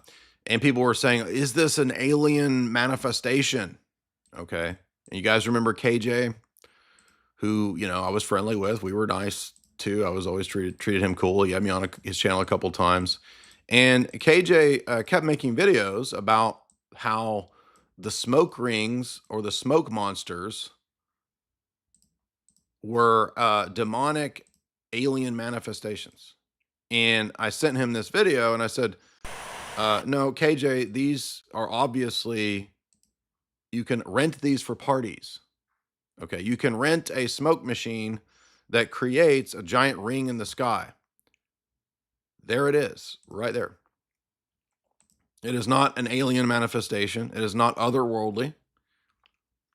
And KJ tripled down and then made a video exposing orthodoxy as theosophy over me telling him this. And I was like, well, just what an idiot, dude. Like, you want to be that much of it. And his channel at the time was huge. So people would rather believe that orthodoxy is theosophy and smoke ring machines that you could rent for parties are demonic manifestations. This is how silly this stuff is. And that's unfortunately the level that we're at over here, unfortunately. And thinking about these things for a long time, they don't want that. Deja vu is probably chief among them. We all have experienced deja vu. We are certain something happened, that we already did that, but it didn't actually happen. You're like, but I feel like it did. Oof, I just got a bad case of deja vu. Well, guess what? There's no official expert explanation for that. Sleep paralysis, for those of us who suffer that, I had some terrifying experiences before I knew what it was. So notice there's another thing that we see, that happens often in this domain. It goes all over the place, right? For example, Father Deacon Ananias was recently debating on Kotel's channel a mushroom bro, a shroom dude, right? A DMT bro. And it's a fascinating debate because there's no point at which there's a single thought or idea that is followed through with any thoroughness. It's this to this to this to this to this to this to this to this to this, all of these things that have absolutely no necessary connection. So she started with, we all have weird things happen to us. Yeah, sure. Okay. Charlie would walk and streetlights would shut off. That happens to everybody. And we have deja vu. What does that have to do with what happened to Charlie? Nothing. No connection there. And they don't want us to talk about this. Who? There's no government agents that give a shit whether you're talking about deja vu. Like what? And now she's moved on to, what was the last thing she said here? They don't really give us a full explanation for that. Similar, also, another example of things that are inexplicable and maybe somehow related to deja vu. The story of how I met my husband. I've told it many times, how I got engaged 18 days later. No one believes me. They don't want to accept it, except maybe Charlie Kirk, because he was there for it. But I already knew George. That's how I describe it. I saw his face. I know that doesn't make sense, but it happened that way. Okay, so are you noticing a pattern that with her, there's this mystical intuition that she just goes by? And so she met George and married him within 18 days because she just knew him. There was this mystical twin flames idea that she just knew him. And the problem with this is that now millions of people, especially as she's vibing, as she said at the beginning, with all the soccer moms and the Karens, they now think that they are figuring all this out because they feel it. This is female logic, which is not logical. And I'm not being mean to the women, but this is why women are not really made for this type of stuff. Now, there are some exceptions. Some women do have very rational, very logical minds, and they're capable to do certain activities that most women aren't. But that's very rare. Very rare. For example, Nina Kuprianovna, right? She is a very, very rational historian, and she's a woman. And I've never met a woman that's that sort of masculine in her rational process. And I'm just saying that just as somebody who's, she's an acquaintance, right? But that's not most women. Most women are not built that way. Okay. Women are built for being nurturing, being, fending and protecting the group, being feeling oriented for a reason. It's not actually a bad thing, right? The feminists have demonized female characteristics, which are actually beautiful, good characteristics that God made women to have. They're not bad things, but they're made for women things, just like men's characteristics are made for men things. And so when you get men or women in this domain, which is more properly a domain that men should be involved in, it becomes a thing based on feeling and intuition and mystical vibes. And it's not that those things are totally impossible. But for example, in the Orthodox Church, as we talked about on Jake's channel yesterday, if you have mystical experiences of a dream, a vision, the first thing you do in the Orthodox Church is you doubt it and you take it to your spiritual father. And what did I say about the Roman Catholic world? The first thing you do is believe it and do a podcast on it. Taylor Marshall with his visions of Mary's milkers. That's not me, that's him. If you think that's blasphemous, well then stop following a blasphemer like Taylor Marshall, who's in delusion. Candace thinks that when she has a feeling on the Immaculate Conception feast day, that's Mary telling her that she's on the right track. Okay, this is a feminine approach to a domain that is not based on feminine feelings. This domain of geopolitics and conspiracy absolutely requires the most rigid masculine analysis and discipline. There's no other way to navigate the minefield that is geopolitics and media. It's just the truth, whether you like it or not. And that's why I've already seen at least 3 red flags so far. I feel this, the vibes tell me this, the dreams tell me this. This is absolutely perfectly in synthesis with Roman Catholic histrionic mysticism. It's Roman Catholic charismaticism. That's the delusion here. Looked at my husband's face and I already knew him. It was like a sigh of relief. And there's other explicable events and things like Charlie telling me that he was going to die young. Anyway, today we are going to be showing you clips from a YouTube channel called Be Inspired. We're going to link it in the comments as well because they did such a fantastic job of diving into these phenomena and how they likely relate to another shady government CIA program, which came to be known as Project Looking Glass. This actually happened. These are whistleblowers that came out. Now, this channel that she's talking about is playing the Carrie Cassidy video. Would fail when the date switched to the year 2000. All the software used only 2 digits to record years, so 2 nils might be read as 1900, potentially disrupting banks, credit cards, and ATMs may cease to function. Power grids, airlines, airplanes, and trains may come to a halt. Governments and corporations spent over $300 billion updating systems. It was one of the largest coordinated tech efforts in history. People stocked food, withdrew cash, and prepared for the... Oh, I didn't even know we went full Y2K. Jim Bob skipped the Y2K part. So wait a minute. So she's tying in Y2K now. Okay, wait.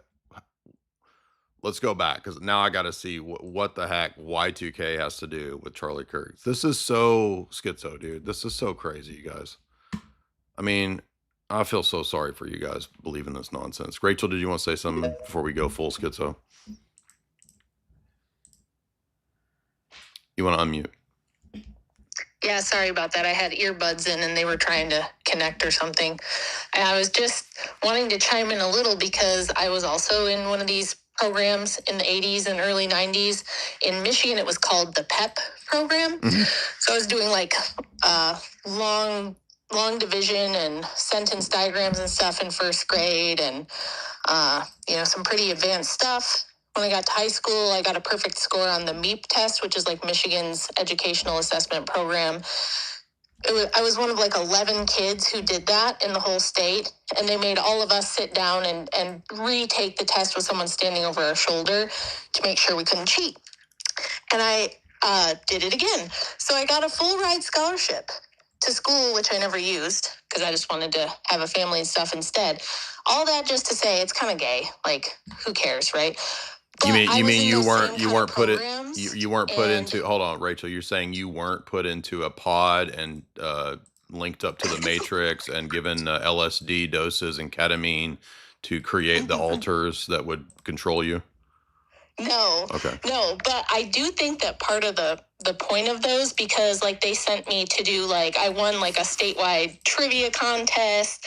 I did debate stuff in high school and things like that. And I think part of it was to see like of the gifted kids, which ones could be ideologically, placed into different things. Because they wanted me to go into like biology, earth sciences, and like, probably climate change type of stuff. Exactly.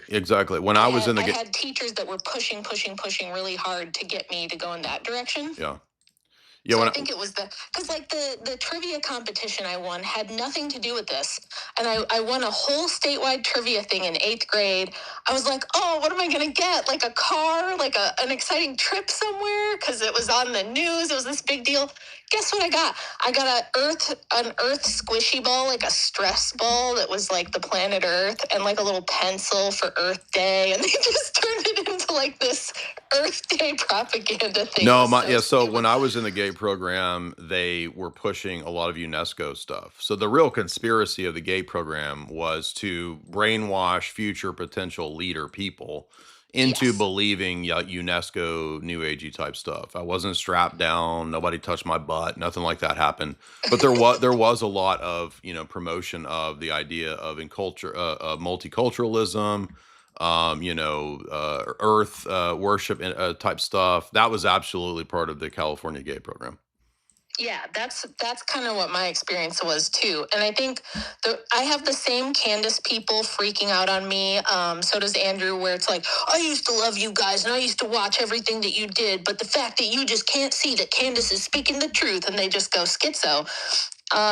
It shows you kind of, some people are, it's not that they're not intelligent, but it's like they lack this specific skill of being able to connect things. And when there's no connection, recognizing when there's no connection between the things, but still trying to tie them together. And the way you can tell this, you can spot it in the language, is they'll just say stuff like, this is weird. Well, don't you think this is weird? Are you saying that's not weird? And it's like, yeah, life's full of weird things, but it doesn't mean that everything weird is connected. Yeah, it's a non sequitur, right? So you need to figure out when something could or could not, or not necessarily logically follow. Right. And that seems to be the defining characteristic of the people who are hardcore Candace fans, is that they do believe it's about intuition. It's like this I just feel like something's off. Something in my gut is telling me. And don't you think this is weird? And how do you explain that? And it's like, going through a normal day, any number of things will happen that are not instantly explainable or super obvious. And it's like, those things, it doesn't mean they're all necessarily connected, like you said. And they think that if you point out anomalies in a situation, this means there's something nefarious, and that doesn't follow. And I keep telling these people, the minute that we get to the trial for Tyler Robinson, you're going to see a ton of evidence come out that's not out there right now. This case is going to be locked down tight until they get to trial. And if it's televised and everything comes out, Candace, Ian Carroll, all these people are going to have to retract a whole bunch of dumb shit that they've said. No, they won't. They'll double down and claims that they've made. They're not going to retract anything. They'll double down and say that the trial was fixed and the trial's fake. That's what they're going to say. Right. True. They'll say this evidence, but it's like, okay, then no one has any way of knowing anything ever. And exactly the truth about how these things work, and this is the difference between goofy people who just started paying attention yesterday. And these are the same people telling me, Rachel, you're running a Fed narrative slop. How much are they paying you to reinforce the Fed narrative? It's like, if you knew anything about me, you know, like I have a piece on my Substack where I talk about MK Ultra and transgender, programming stuff in pornography. Like I have some stuff that's kind of out there, but I don't put it out unless I feel like I can confidently demonstrate the links and, you know, and make a really, really good case. I think of it like being a lawyer. If I don't have a really good case that I have a really high shot of winning, I'm going to keep my mouth shut about it. And I kept telling these people, just wait, because the kind of stuff you want to spot and the things you want to connect, there will be enough stuff that will come out in the trial, because you could never fix a trial to that degree. It's kind of like with election fraud. You can do a lot, and there's a lot of fuckery that you can manage to do in these things, and they do. Jay's not saying, I'm not saying, Andrew, Jim Bob, none of us are saying that the government doesn't lie or that things aren't, total psyops. We know they're psyops. We're the people who are always talking about these things. It's just that if you've been paying attention for a long time, you start to notice patterns in what they do, how they do it, why they do it, who is doing it, these sort of things. It's not just like, oh, every weird thing means that there's like interdimensional Jewish aliens underneath the ground in tunnels shooting up from the ground, and come up with all these crazy things. And she was just throwing so much crazy stuff at the wall that to me, it feels really heavily, it feels like my intuition, like I just have this gut feeling, right? My spidey sense is telling me, no, it just seems like a very clear pattern of throw a bunch of shit at the wall, drum up a ton of interest, get the low IQ people who really can't discern or understand what it is that they're seeing, and whip them up into a frenzy. And then when real fuckery comes out in the trial, like let's say the trial starts and we do see some stuff that is concerning and is problematic or does implicate certain organizations or government people or who knows what, or, that this kid's getting radicalized in a Discord or that there's people pushing him to do it. If any of that comes out, the mainstream normies are going to discount it. They're going to look the other way, and they're going to say, oh, you're just like the crazy people that believed in the Candace stuff. So it concerns me. They're like, why do you hate Candace? You're just jealous of her. No, that's what they're doing in the chat right now. The people in the chat are like literally just, Jay Dyer is just an awful piece of shit person. And that's all they have is to say that, okay, fine. I'm a piece of shit person. So how does that make Candace's arguments correct? Right. That's exactly what I've been saying. Like, even if you think I'm terrible, the concern I have is not, oh, she's getting more views than me. She's getting more attention than me. I'm no threat to Candace Owens. I'm like nobody. I don't compare myself to her. I'm not like, that should be me up there. It's just that if there is stuff going on with this, if there was any type of conspiracy, if there was any sort of, crazy stuff going on with the Kirk assassination, it's just like what happened with 9/11. It's just like what happened with JFK. Whenever you have these big high profile events, they love pushing the crazy people to the front and and getting the disinfo stuff out there so that if there is a plausible conspiracy theory of something that actually happened, Yeah, then people have already been, normal people will just reject it and say, no, you're like the crazy Candace people. Yeah, that's what PR people and fixers do, is that they will preemptively put out a bunch of crap. There's actually a movie that covers this. There's a movie with Jessica Chastain that's worth watching about this, because she works at a PR firm and she basically steers scandal stories for politicians. Yeah. So when there's a scandal coming out, what you can do is, if you know it's going to come out, you preemptively put out a bunch of crazy crap so that when the scandal comes out, it gets grouped in with the crazy stuff, right? So that's also a possibility that can be, that Rachel's highlighting here. But yeah, I'm really eager to see though what Y2K has to do with it. But Father Deacon, did you want to have any comment? I know you're in the chat too, and Rachel, if you want to keep talking, feel free. But FDI, I wanted to get your take if you had anything on the notion of pre-lest here, because you usually have good insights on that, and we have a pretty large audience tonight. We've got almost 2,000 live. So could you speak a little bit, if you're available, to kind of what pre-lest is and why it's a danger, especially in sort of pro-charismatic groups? Are you able to, or maybe you're not able? We'll see if he's able to. But Rachel, did you have any other comments or points you want to make? No, I think that was mostly it. I was just saying, I was in all these gifted and talented programs too, but I never got the idea that like everything revolves around that. That is the one thing. I was leaning more towards she's either dumb or she is being pushed to the front and put at the top of the podcast and everything to disseminate a bunch of disinfo to cover up whatever might have happened. But there is a case to be made, as you've been pointing out today, that like the fact that she thinks everything is like, it's almost like a weird, and this is why it's so popular, because women listen to this stuff and they just gobble it up. Charlie and I had such a special relationship. Yes. And she won't say it was romantic, but she implies like it could have been like we were special. Yep. We had this special bond Twin and flame. this special connection. From childhood, we were both different and exceptional. And I feel like, you know, there's something out to get us and like all this kind of stuff. And it's like, no, like I was in smart kid class, so I went to cosmetology school. Like, I have a cosmetology license. I'm not special. The government isn't following me. No one's concerned that Rachel's gonna like. I have moved the needle somewhat with some of my work on feminism, which is cool. But I don't think that means government agents are coming after me to like monitor me or check on what I'm doing and make sure that I don't, you know, ruin their plans or something. So you're saying you're Jane Grey. You're basically saying, no. So you just expose yourself, because you're saying basically that you're Jane Grey from X-Men. That's what you're saying, literally.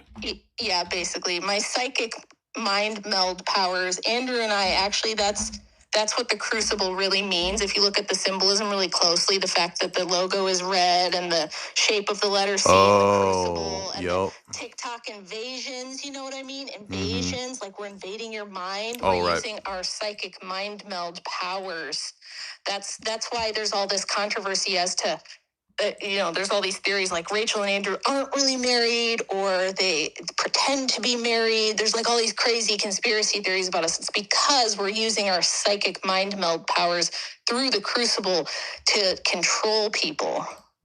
So you're Dark Phoenix, and let's see, does that make Andrew, is he Professor X? Is he the mastermind, or is Andrew, well, Andrew's not in a wheelchair, so Andrew would have to be, That's why he's smoking all the time. Okay, I'm trying to think of who smokes. So hard. It's because there's special plutonium-based stuff in the cigarettes that makes his mind powers stronger. It's the secret to how he's so convincing. He could be hypnotizes everybody with the cigarette smoke. Okay, does Andrew play cards? Yes. Yes, he's Cyclops. No, wait. Who throws the cards? There's one of the X-Men that throws the playing cards. I'm trying to figure out which one that one is. Gambit? I don't know. I don't watch any of the Marvel movies, so I don't know very well. But there is another conspiracy out there that I'm CIA and I'm actually the person who runs everything behind the scenes. I wear the pants. Oh, you're Ghislaine. You're Ghislaine. I'm his handler. You're Ghislaine, and he is Jeff Stein McEffrey. Yeah. Okay. Something like that. You're running it. Yep. Meanwhile, I'm just making like a burrito casserole in the kitchen. Yeah, it's Gambit that is he throws the playing cards. So that's who Andrew is for sure. FDA, would you want to comment on pre-lest for today's large audience? I don't know. I didn't get asked. I didn't get asked to gate school. I was told I was retarded, so I don't know about how much I can add to this conversation. No, I asked you to talk about the pre-list stuff. We know you weren't in the gay program. I thought you wanted me to talk about retardedness. No, we That know. I do know. I know what it means to be retarded. Like Jake said, you were in the gay program. I was in the gifted retarded program growing up. Well, remember the last time we spoke, we were talking a bit about two of my friends who had schizoid affective disorder. Right. And the one thing that you notice is that the similar things that are going on with Candace. So she's special. She has cracked the code, the secret information. And then also, one thing that's really interesting, too, that I had brought up with you previously is that somebody with a schizoid affective disorder or some sort of mental illness, they often go to the farthest out conclusions. Yes, immediately. A normal mind, if we were going through and let's say we're doing a process of elimination, okay, that's not it. I investigated that. I investigated this. That can't be it. And you finally get to that it actually is lizard people and there's an ice wall. You might adopt that. But what's interesting about their mind is that's the first thing they go to. Right. Farthest out conclusion is the first thing that comes. And I'm not really sure. I've never kind of figured out why that's the case. Other than it makes it interesting. Probably the obvious conclusion is not very interesting, but if it's like, well, look, it's a Stargate portal with a quantum seafoam machine that is actually digitally replicating Charlie Kirk in every possible universe, you see, doesn't that kind of make it interesting? And then you're the one that's cracked it. Mm-hmm. I'm seeing that with Candace. Yeah, well, there's not humility, and there's no checks and balances on the mystical experiences. Like, I know you've done it many times, but we have a lot of new people today, and there's a pretty large audience. Could you explain what pre-lust is and why it's a problem? So pre-lust is, just generally speaking, self-delusion. But typically, we use that term in terms of religion, in which I was just talking with the catechesis class that nobody's ever going to fall for something that is just patently false. If I told you this is poison, if you drink it, you're going to die an excruciating death, nobody's going to fall for that. So you've got to sell it, right? You got to pitch. You got to make the false seem true, correct? Mm-hmm. So demons do this. They masquerade as angels of light, and they're the most brilliant con artist, and they're sending messages. Yeah, and if you read Screwtape letters, I mean, that's kind of what Screwtape's involved in. He's trying to deceive, right, Yes. his person, his assigned person, with all of these different forms of con artistry. Yes, and so, I mean, if you can masquerade as an angel of light and make somebody get a qualitative experience of, oh, you're having a religious experience. Right. This is from God. That's extremely deceiving. And that's always been my critique of psychedelics, is that in psychedelics, there's not a logic. It's not like you work through an epistemic or logical problem and conclude to, what does it present? It presents a qualitativeness, right? Is you're being revealed something and it feels more real than what your reality was. And I think demons are really good at that. And feelings are really powerful. Yeah, exactly. It's actually a drug. So demons can drug you and give you a dopamine hit of a qualitative, experience in which they give a message. And once you see that, you go, well, obviously this must be the truth because it feels that way to me. And that's prelist in many different aspects and many different degrees. It will present itself as a genuine religious experience of various degrees in which you are getting the truth. But there's no logic behind it. There's no checks and balances. It's just sort of checks and balances. And this is why in orthodoxy, contra other systems and religions, we doubt all of our thoughts. That's our starting point, is that if I'm having a thought, it's probably demonic. So our checks and balances is to take it to our mentors, which are our spiritual fathers. It's engaged in the life of the church and checks and balances with the fathers and the theology and the ethos of the church, all speaking in one accord. And when you check it like that, you can basically figure out, like, this doesn't match. Let's take a perfect example of near-death experiences. By the way, I've got a perfect example pulled up, which is the old David ICKE interview where he talks about when he did ayahuasca or something, and he came to realize that he was the Messiah, I think is what he says in this clip. Yeah, well, you know what? That's a common, actually, occurrence in psychedelics. Is Right. Develop a God complex, which is a narcissism. I mean, so, and anybody outside of that experience should see that, like, that's totally diluted, and the person thinks they're God. Like, I mean, how much? And remember, even if they say something true, like that doesn't legitimate the outlandish claims. You can be deluded and say something correct, right? And I think that's part of the power of Candace too. I'm thinking all the Candace apologists. As soon as you call out the tiny hats, everybody's critical thinking, like, just shuts off. They're Yeah, like, well, we saw this with Nathaniel Kapner, right? He could say the craziest stuff, but he's right because he calls out Zionism. I'm like, this is not your guy. Yeah, but he's calling out the tribe. I'm like, he's not your guy. I'm like, no discernment. So I remember actually learning this in the first, like, apologetics group that I was actually in when I was like 18, and they were talking about Greg and Gretchen Bob Passantino were talking about we're most vulnerable and gullible about the things that we worry about the most. So if you're overweight, what's the easiest thing to get fooled with? A con about a pill that will make you lose weight real fast, right? Mm-hmm. So if you're obsessed about the tiny hats, like, you're vulnerable. You better watch it. You'll fall for anything. Anybody that comes out and be like, oh, yeah, I'm... And I think that's what's going on with this madness. It's just like people are just absolutely insane defending this.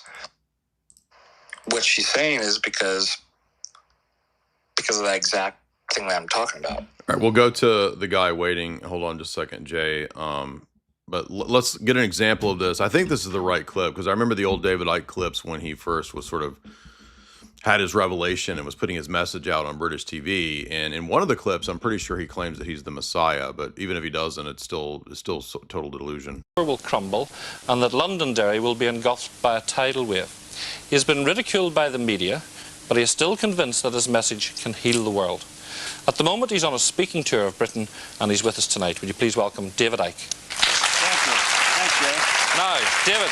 Well, first of all, John. Yes. First of all, out of the corner of my eye, I could see you going like this. I've never claimed to be the reincarnation of Jesus or anything of the kind. I've written 5 books in the last 3 years, challenging the whole idea of cults and gurus and messiah.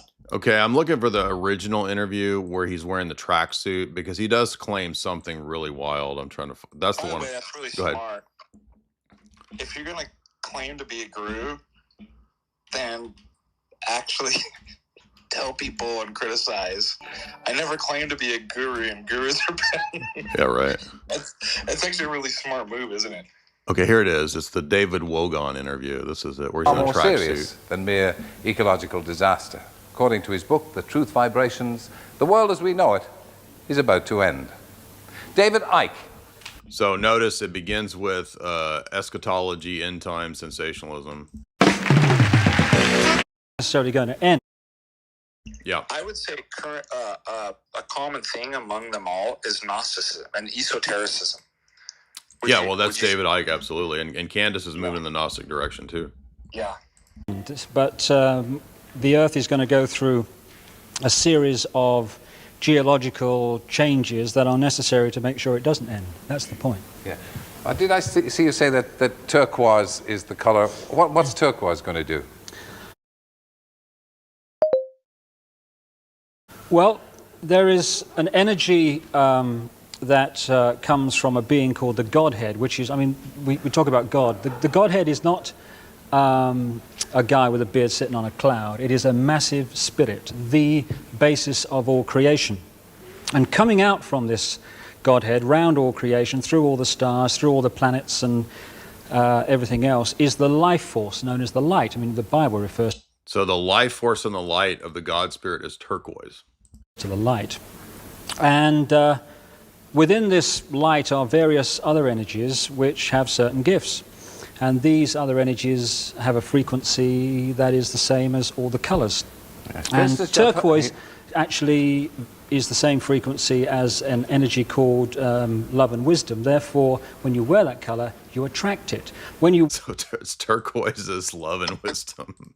So God's energies have colors. And Out and just be like, where did you hear that from? yeah, right. wear black, you attract a color that is the opposite to love and all the things we wish to bring to the earth. And it attracts another kind of energy which Yeah, wouldn't that make God racist because he created, dark-skinned people? So they're which is very But this is very hard. imbalancing. This is very hard on priests and nuns, isn't it? Well,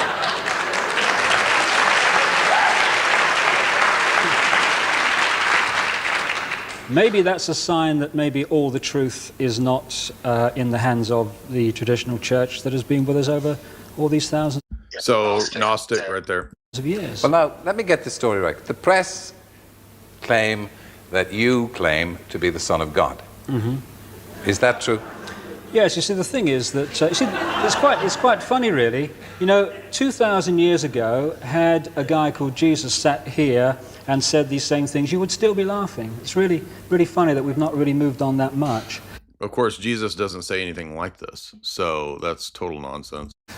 There have been many missions, if you like, over the last 12,000 years to try to free the earth from control by a force that is working against the Godhead. So Gnosticism, there's 12,000 years of spiritual battle that avatars of the Godhead, Jesus is just one of the many messengers. This is a classic New Age bullcrap. The Godhead is the basis of all love With the Gnosticism as Yeah, well. perennialism, Gnosticism, exactly. and wisdom and all the rest of it in the whole of creation. But there is another being, the Bible refers to it as Satan, the real name is Lucifer, who is trying to take over creation. And because of the very important part this particular planet plays in the whole, actually destroying this planet would be a major step forward in that direction. Therefore, for the last 12,000 years, the influence on this planet has been from this being and from the energy which he sends out. This also sounds like Blavatsky and Theosophy too, with these cycles of 12,000 of years. So he's probably reading ISIS Unveiled and Blavatsky stuff. It's an energy that stimulates people to think in a certain way. So we hate, we are aggressive, we have no forgiveness, we have no tolerance. And notice that it's partially true, right? There is this evil demonic force, Satan, which has a demonic energy that does motivate and tempt people to hate people, right?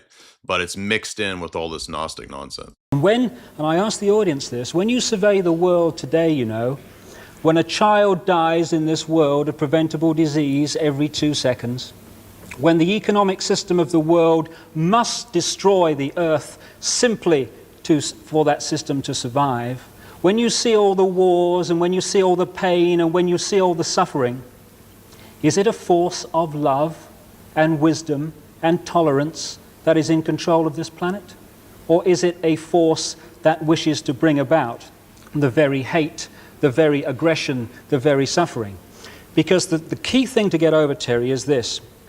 When we think, it is not a vacuum. When we think, we create an energy field.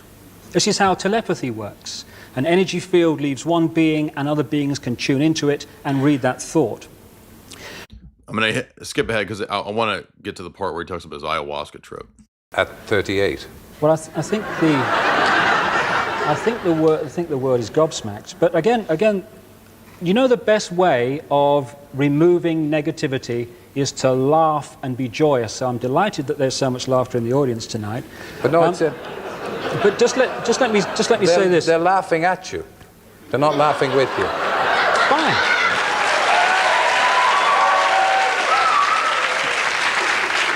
I didn't mean that to be hurtful. Terry. I don't want you to misinterpret it. They're not laughing in sympathy with you. No, let me say two things to that. First of all, if anyone believes, after 12,000 years of this truth being lost and forgotten.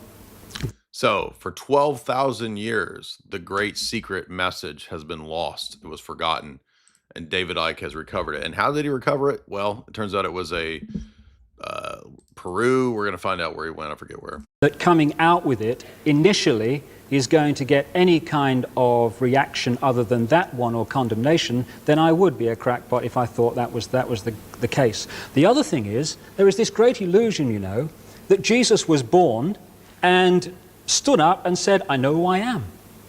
It was revealed to him in stages. He was very, very close to beginning the mission which is described in the Bible, but not... So he is literally saying he's kind of a new, better version of Jesus, because Jesus was kind of getting close. It's a form of adoptionism that he learned his own divinity, that he was the Son of God. But the mission didn't really work. This is where he's going. Described brilliantly accurately before he knew who he was. And when he came out, Terry, and said, I am the Son of God, I am an aspect of the soul of the Godhead incarnate. Yeah, Jesus didn't say, I'm an aspect of the soul of God incarnate. Because of things that need to be done on this planet urgently, people laughed, people ridiculed. And in the end... So he's like Christ, the same type of lost secret Gnostic message, and he's only being laughed at because it's too spiritual for the, you know, fleshly minded profane to understand. And, you know, they crucified him because the intolerance on the planet at that time was so great that if someone else in the traditional church says we have one life and we are judged on that one life on earth by a judgmental God on whether we go to heaven or hell forever, we are judged, some of us, on 90 years and some on a life that lasts a few minutes before babies die after being born. Some are judged on having perfect physical bodies and being millionaires. What? Some are judged on being millionaires with perfect bodies. I don't know what that's saying about. I want to get to the drug parts. Mm-hmm. You've told us that there are going to be earthquakes, and some of them going to happen quite soon. Yeah. Well, two things to that. First of all, why me? Well, why anybody? I mean, people would have said to Jesus, and many other people like Jesus that have not. So he's like Christ. People don't believe him. He's the prophet, the Cassandra's curse. You're also part of many other people's lives on the way through history. As we all have been. We've all been on this earth and incarnated into different physical bodies many times. It's called reincarnation. Again, Gnostic nonsense. Not anything close to what's accurate. Incarnation. But the other point you bring up about the predictions. Yes. If I am given information from beings who have proved to be perfectly accurate day after day after day in things they've told. So did David Icke's cataclysm predictions come true? No. So there's number one sign of a false prophet right there. Those are going to happen, and they happen. They told you Saddam Hussein was dead, and he's not. That's right. Yes, he is. Well, I watched his birthday party on the television yesterday. All I can say to you is all that glitters is not gold. Hang about and watch and wait. But I'll tell say two things to watch for and let the alarm bells go if they happen. One is if they suddenly announce he is dead now, therefore they don't have to explain the past. Wait, so he's saying somebody famous isn't dead. Let's see. His birthday party on the television. On this earth and incarnated into different physical bodies many times. It's called reincarnation. But the other point you bring up about the predictions. Yes. If I am given information from beings who have proved to be perfectly accurate day Well, first of all, how do we know that these beings are perfectly accurate? I mean, the devil can appear as an angel of light and be very deceptive. And even if the predictions are accurate, Paul says in Galatians 1, if it's a different gospel, it's a false gospel. after day, and things they've told us are going to happen, and they happen. They told you Saddam Hussein was dead, and he's That's not. right. Yes, he is. Well, I watched his birthday party on the television yesterday. Oh, he's saying Saddam Hussein was dead and was replaced. So that's another. So notice famous assassinations are part of his narrative all of a sudden, which again has always been part of the David Icke narrative. Earthquakes. Well, because of the nature of the way the Earth has been treated over a long period of time, a tremendous amount of energy has built up within the Earth that cannot get. It's almost like we live in a ghetto world. You see? Candace's narrative is becoming more and more the David Icke narrative. Out. If it doesn't get out, bang. So this is going to be released in a controlled manner, as controlled as possible, through earthquakes, through volcanoes and such like. If they don't happen, this is not punishment. If they don't happen, there is no Earth. Because of the way the Earth's been treated, the Earth is also extremely, extremely weak. So and it's Gaia, environmental nonsense. the point that the Earth is at now. Kind of erudite scientists program no one on this planet to believe a word of it. But why are you saying it then? Because the fundamental law of creation is that of free will. The past, David. We said the same thing. Nothing. Going to stand up and say, well, they're not happening. I thought this was his. I want to hear the part where he talks about the ayahuasca part, because it's where he has his trip, and he talks about is it where he talks about the Dogon tribe or whatever?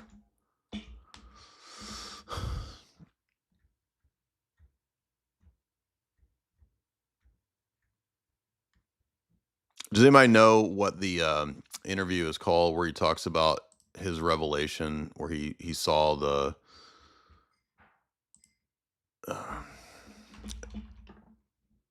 was it Peru?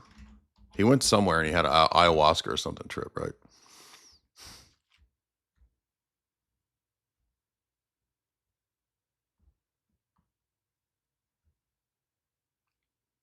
Does anybody remember which one that is? But I mean, right there, you know, what's the biblical? Oh, it might be this one here. Let's see if this is it. My friends, our next guest was a commentator.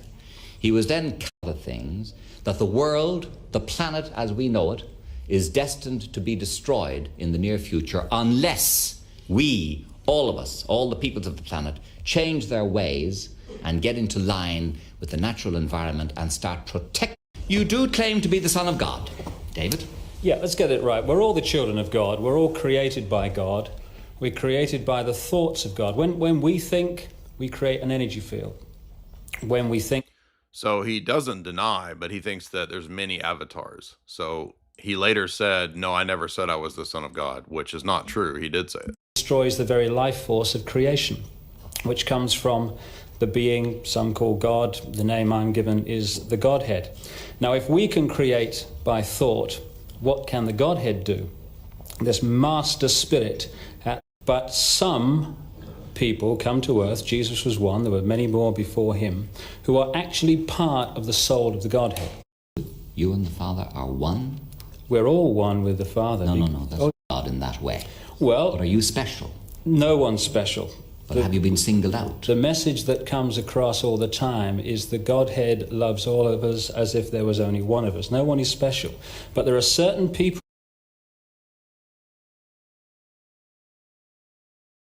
All you really need... Does anybody know the interview? It's all right. It does exist. He talks about his, vision when he was on something in Peru. But I can't find the name. I don't know the name of that interview. I know it has to do with Credo Mudwa and his shaman. but I'm looking for the specific interview section where he talks about seeing this stuff. Maybe it's this one. Let's see if this is it.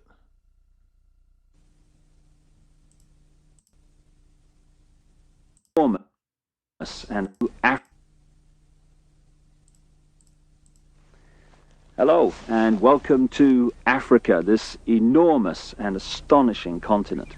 South Africa, to be more precise, just a short drive outside Johannesburg.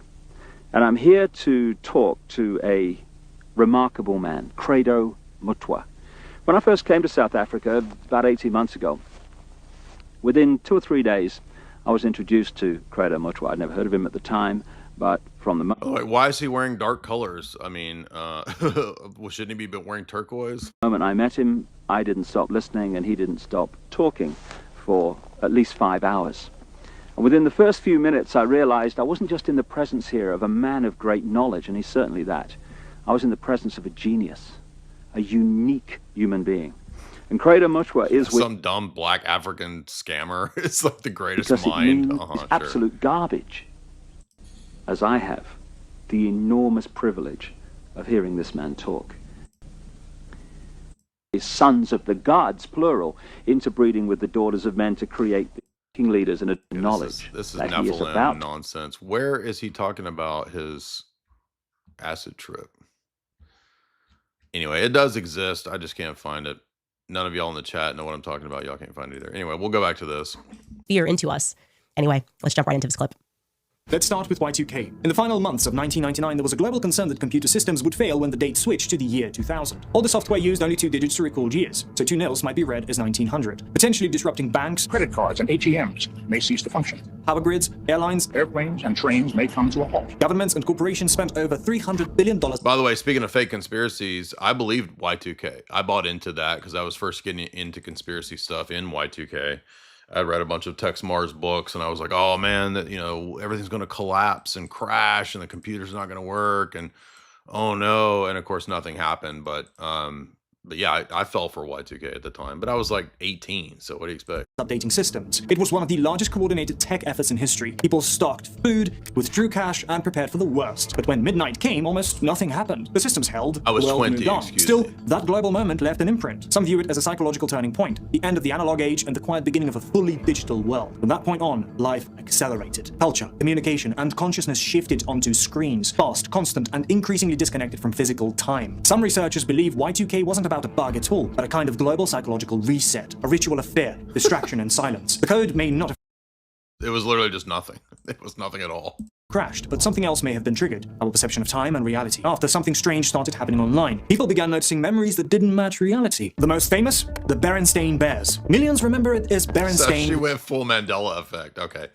Number one, best retard conspiracy, and that's immediately where she went. So I cannot believe that people were telling me that, oh, you should have watched the full episode because you took the clips out of context. You dummies, this is 10 times worse than the clips I played. With an E, but every book says Berenstain with an A, and that's just the beginning. If you're running a simulation and you go back and you change some variables and you rerun the simulation, lots of little things could be different along the way, right? There are many different possible paths.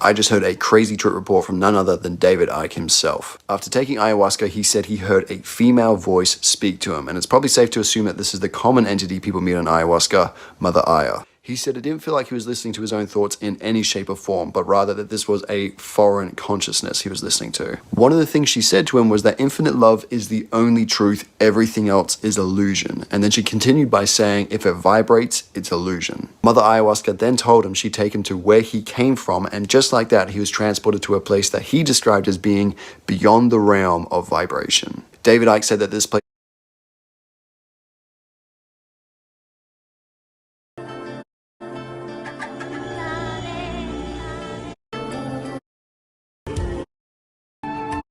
be totally disconnected from your brain. I'm trying to find the actual clip of him talking about it, and all I can find is these stupid people covering it. Let's see if this is it. Can you tell us about your experiences and what you took out of DMT? Well, I took it in the form of ayahuasca. I only took it twice in about 3 days in Brazil in 2003. My experience was just unforgettable. I mean, I had a voice, a woman's voice. What is a woman's voice? Oh, it's just a woman talking to him. No, it's a frequency. It is an information field of a certain frequency, and certain frequencies you decode as female, and certain frequencies you decode as male. It's a consciousness that is communicating, and almost certainly, it has to be if we're all infinite awareness, it's an expression of your own consciousness, just a very much deeper level of it. And what does that even mean? Just pure. We are all infinite awareness. What does that mean? It's just total nonsense word salad. We're all consciousness having a direct experience of itself. That's what he says all the time too. We are infinite love having an experience of body consciousness. Like what? And for 5 hours, it talked to me about the illusory nature of reality, and I had instant recall of every word afterwards. So here you have, and I mean, if this is real, a demonic experience that he's deluded, and this is why after this experience he starts wearing the turquoise and thinks that he's an avatar version of the Son of God, which was amazing in itself. And I was taken to a place. I'm using human language here. Taken to a place. It's very hard to describe. Yeah. And I tell you, it's a place that I experienced as beyond the realm of vibration. Because anything that vibrates, this is actually, funnily enough, Luke, this is one of the many really stunning lines that this voice communicated to me. You get the idea. Somebody said, David Icke is not wrong. You're all just solid and you don't get it. Yeah, exactly. I'm too solid. I've been too immersed in the physical, and my solidity is blinding me from understanding pure spirit and pure consciousness. Yes. Glitches in the Matrix. Exactly. You're now on this timeline, but you remember. You have like a deja vu, or you have like a weird memory. Movie quotes, logos, product names, all different than we remember. Entire groups of people swearing something changed with no explanation. It became known as the Mandela effect, named after people who remembered Nelson Mandela dying in prison years before he actually did. What could cause something like this? Are you familiar with the Mandela effect? Yeah, of course. Millions of people remember certain events that never happened. And so how do you explain that? As we go through our conscious progression, as we raise consciousness, the way we perceive... So this is where you guys are at. You guys are at defending full-on Mandela effect gibberish nonsense. I'm gonna skip ahead to where she's playing Project Camel Toe, Carrie Cassidy's nonsense. View potential future timelines. The project was shut down because there was a problem when we approached 2012. The timelines converge on that point in time. The technology of peering into the future, the CIA stolen Sumerian technology, quit working in 2012. And she's getting this from Disinfo Project Camelot. And you guys told me that I needed to watch the full show because it actually makes sense. No, you're idiots. You're dumb. The project was shut down because there was a problem when we approached 2012. The timelines converge on that point in time. Does she really believe this? I mean, I just can't figure out, does she actually believe this, or is this just, I mean, it's so bizarre, dude. Knowing how string theory works and how the possibility of possibilities works and how... Oh, yeah, sure. Well, we all know that, yeah, with string theory, I mean, clearly this is how it all goes down. I mean, it's self-evident with string theory. Making one choice over here doesn't necessarily mean that the other choice couldn't exist at the same time. But once you get your brain wrapped around this subject, you find out that at the end of 2012, in an easy way to put it, the choices that we make become less and less consequential to the future. Why? Why? What is this total nonsense? Why 2012? The Mayan calendar? I mean, dude, this is so dumb. And eventually we're pushed into this bottleneck of time, no matter which choice we make. Okay, so is that certainly 2012 in your understanding? It's well coincides with December 21st, 2012. So at that point, all possibilities lead to the same Timelines. All possible timelines lead to the same basic set of history in the future. And after that, they shut it all down. Now ask yourself, why would a system like that be buried, and what exactly did they see? Because this is... Okay, this is supposed to be some of these documents, which I've not been able to find. So let's see if we can see what they are. And after that, they should... Okay, this is supposed to be the Washington Post. Okay, this is...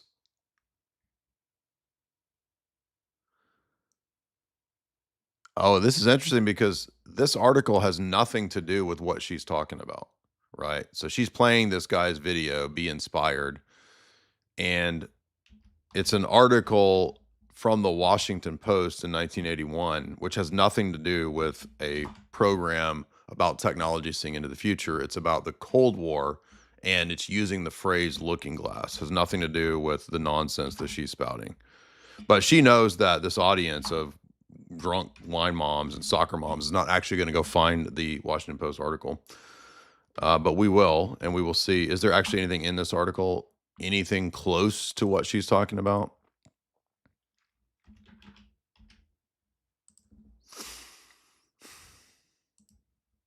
Okay, here it is. And let's make this full screen. David Wise, and this is, I guess, a book. It's a book review from The KGB, The Eyes of Russia by Harry Rositsky. The clandestine mentality, former CIA chief Harry Rositsky notes, is rooted in a conspiratorial worldview that someone out there is plotting against me. Since the world is a threatening place, only secret counteraction can guarantee survival. So this is 1981 in the Cold War, writing about the KGB, talking about CIA covert operations, Reagan's plans, the CIA, heart of Russia, blah, blah, blah, executive actions. KGB moved its headquarters of the First Directorate to the Moscow Beltway. This is detailed in John Barron's book, The KGB, 1974. There's differences with the KGB and its totalitarianism. Okay, so this is just critiquing KGB operations and their Soviet Union, talking about operations in India, New Delhi, Rositsky's background in it, the Penkovsky papers published by Doubleday. So this is like defector information. Okay, so notice absolutely nothing in this title of an article that has nothing to do with technology. It's only about the Cold War and a book written about the Cold War. But it happens to have the title Looking Glass Spies. Nothing to do with Project Looking Glass, which is not a project about future peering technology. So not only did she not vet this stupid video she's playing, they didn't even bother to look up, neither her nor the original video, what the actual article is about. Still down. Now ask yourself, why would a system like that be... Okay, now this is the next one, which this looks like the Gateway Project. Yep. So this is the Gateway Process image here, which we did a whole podcast on, which is a real project. But there's nothing that signifies or proves time travel or seeing the future in a paper, in a process paper about these different techniques. It's a study of these techniques. It does not prove or show or demonstrate that you can see in the future. It's a study of biofeedback. It's a study of transcendental meditation, remote viewing, all these different things. There's nothing in this about Project Looking Glass and Sumerian technology. That's pure bullcrap. Buried, and what exactly did they see? Because this isn't just about false memories or tech. It might explain why everything since 1999 feels frozen and artificial, like we're on rails in a version of... So notice that everything since the 90s feels frozen. It feels artificial. Well, that's because we're spending all of our time and our days on the internet. Okay, there was no metaphysical change in reality because of Y2K. And I mean, again, people deserve to be rebuked and castigated for cussing me out for not believing this absolute bullshit. You're just stupid. I'm sorry that you're dumb. It's not my fault. I'm sorry. Reality that wasn't meant to last this long. And if you think that's wild, wait until you hear what else Looking Glass may have revealed. So what exactly did they see with Looking Glass? According to multiple whistleblowers, including Bill Wood and other... Okay, whistleblowers from Project Camel Toe are absolutely not credible. They put out the most ridiculous, stupid stuff on a daily basis for 20 years. It's the dumbest of the it's coast to coast stuff. It's the same people that go on coast to coast. So the whistleblowers are coast to coast people. And if you don't know, coast to coast is entertainment, you idiots. Interviewed by Project Camelot, every time they ran the device, no matter what variables they changed, all future timelines converged to a single fixed point. That point, somewhere between 2012 and 2016. She believes this. She believes a Project Camelot. Okay, let's show you some more interviews from Project Camelot so that you understand what I'm talking about here.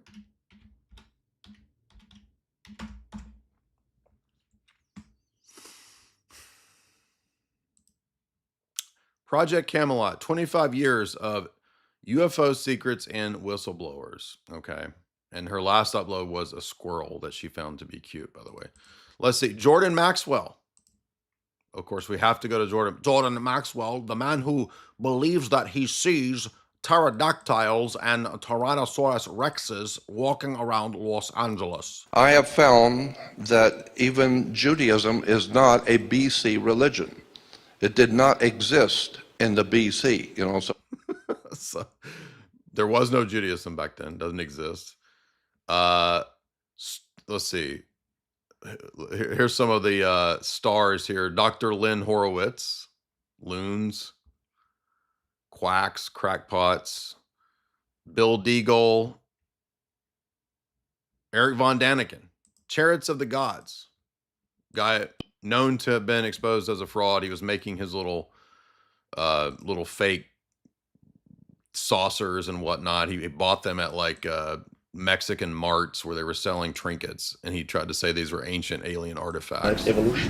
So this is what, so Candace is literally at Project Camelot level.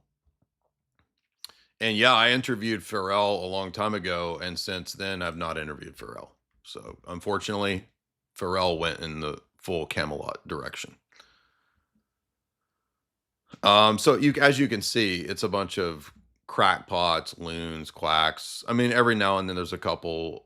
David Wilcock, the Gaia time consciousness zone theory guy. Look at that. There we go. So that's what we're at here. After that, the future became unpredictable. No more branching outcomes, just a wall.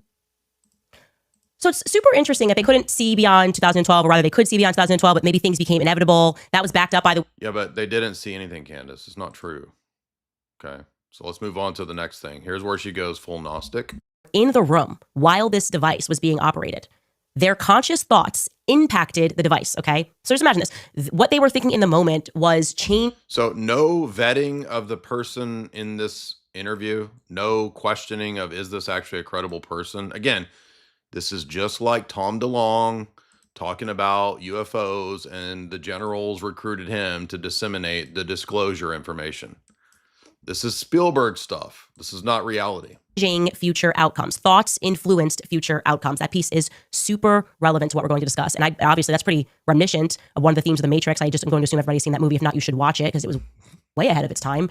And there we go. So The Matrix was really telling you what was going on, and that's why they're tapping into and controlling the quantum consciousness. And she keeps going. Moment, somewhere between 2012 and 2016. After that, everything became unclear, like the future couldn't be read anymore. This brings us back to 1999, a year that might have marked more than just the turn of a century. It's also when The Matrix was released. At the time, it was seen as just another sci-fi movie, but looking back, it feels like something more. You've been living in a dream world, Neo. The film introduced a powerful idea, that the world we experience might not be what it seems, that reality could be shaped or even simulated without us knowing. And once you start asking questions, things begin to change. Now, if Candace was actually a Roman Catholic who took this view seriously, and maybe she is, but I mean, the first thing that you would know if you knew Catholic doctrine at its basics, we're going to set aside all the crazy papal stuff for a second, but let's just say that she's a sincere traditional Catholic.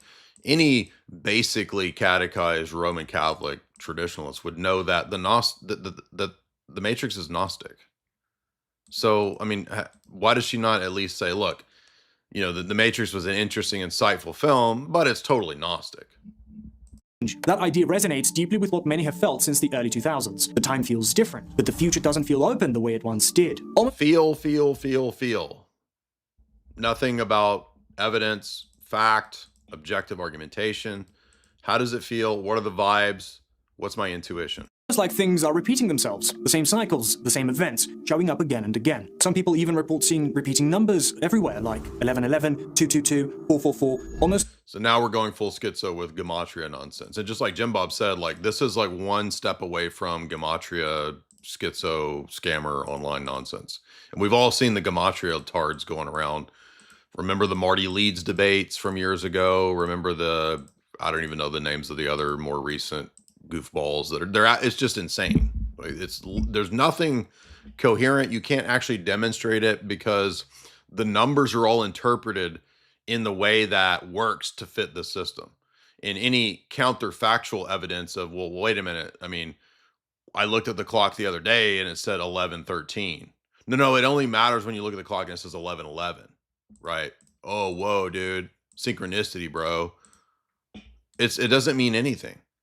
It doesn't. There's no meaning behind looking at the clock and it happens to be 11:11, and then the next day you go, to play basketball and you look up at the shot clock and it says 11:11. Whoa, dude! 2 days in a row I saw 11:11, and then I was watching Stranger Things and her name is 11, dude. It's like that's schizo.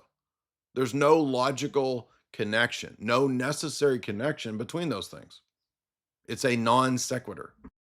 Like little glitches or signals hidden in everyday life. And strangely enough, this idea of patterns repeating, of cycles you can't escape, lines up with what Looking Glass operators allegedly encountered. The sensation that the future was already written and that all paths lead to the same outcome. Fast forward to 2012, So now it's weird predestination based on this guy's alleged viewing of a box of technology that can see into the future. It's literally from the most insane channel on YouTube and just some guy claiming this. That's it. It's just some retard on the most retarded channel claiming it. And now millions of people have watched this and believe this stupid bullshit. Whistleblowers claim that a confidential briefing took place where certain agencies acknowledged the shift, a kind of convergence in human potential. This document, released by the CIA, explores consciousness as something. Yeah, that's the gateway process document. That is not Looking Glass, and it has nothing to do with time travel. It discusses, could we perhaps train the mind to see outside of the body and to see into the future? That doesn't mean that there's time travel. It doesn't mean there's a box that does it. It's just a document that says, let's study these things. The CIA has documents studying the occult. That doesn't mean that they've all secretly mastered it and they're all sorcerer Kabbalah wizards and they can control the future because they studied Kabbalah. It just means it's been studied. That can move through time, even outside of the physical world. It discusses remote viewing, timelines, and the nature of reality itself. Now, connect that to the Matrix, and the overlap becomes hard. Yeah, it says that we're going to study these things. It doesn't say that they can do it. People who do drugs believe that they can see into other dimensions. They believe that they're seeing the past. They're seeing past lives.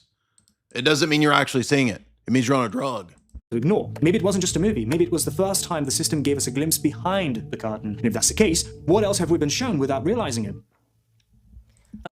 And again, go and watch the show that me and Dr. David Patrick Harry did on the gateway process, because we actually covered the document that they're talking about, which is not Project Looking Glass. It's on my channel under gateway process right here.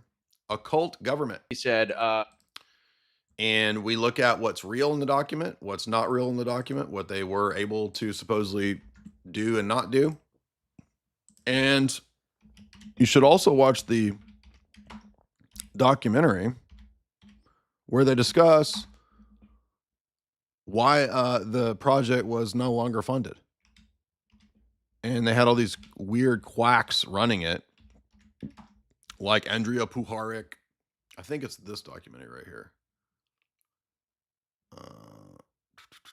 Project Stargate. I think this is it.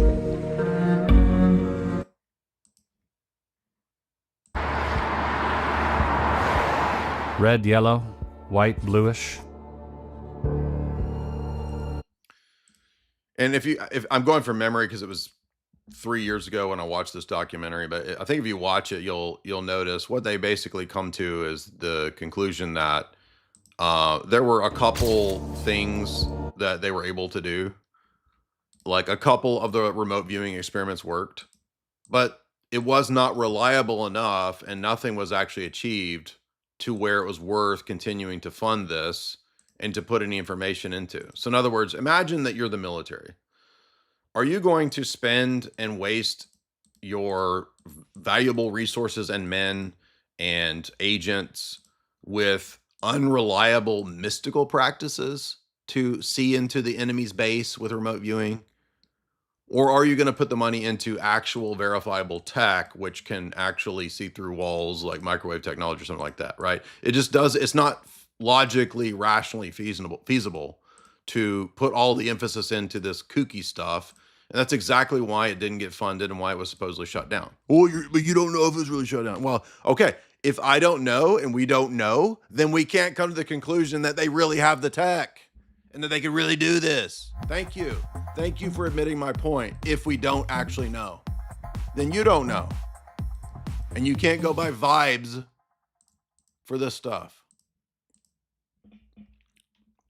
Remember when I was debating that atheist communist guy who was a fan of Haas? And I was like, how do you justify what you're arguing? 'Cause vibes, man. That's this level. 'Cause vibes, man. Okay, a lot to unpack there. First, I'm going to say, just regarding the movie The Matrix, you should look into how even the script for The Matrix was stolen, allegedly. But to bring this back to my earlier point about... Yeah, again, another total bullshit conspiracy. The woman who claims that is absolutely insane. And when we were doing my TV show, the producer asked me and said, hey, what about doing a show on the black woman who claims to have really written The Matrix? Well, guess what? I looked into that. And if you dig into that, it turns out that her case is so ludicrous that it was thrown out in court. Oh, well, that's because she was black. No, it's because it's crazy. She didn't actually write The Matrix. It's just stupid. It's nonsense. Look it up. Go read about how the court case was thrown out because it was ridiculous. They're just doing that because she was a black woman and they racist because she really wrote The Matrix. Guess what? There's a lot of crazy people out there. There's a lot of schizos, a lot of loons. Unstable people. Just go get on Twitter for a little bit. Go read TikTok comments if you doubt me. And there's people that literally think that she probably really thinks that. And I remember looking into this years ago. And did she look into it? No, she just allegedly, they probably did steal The Matrix from her. I don't even remember her name, but it's a stupid conspiracy theory that's been floating around for 15 years on the internet. Sophia Stewart, that's it.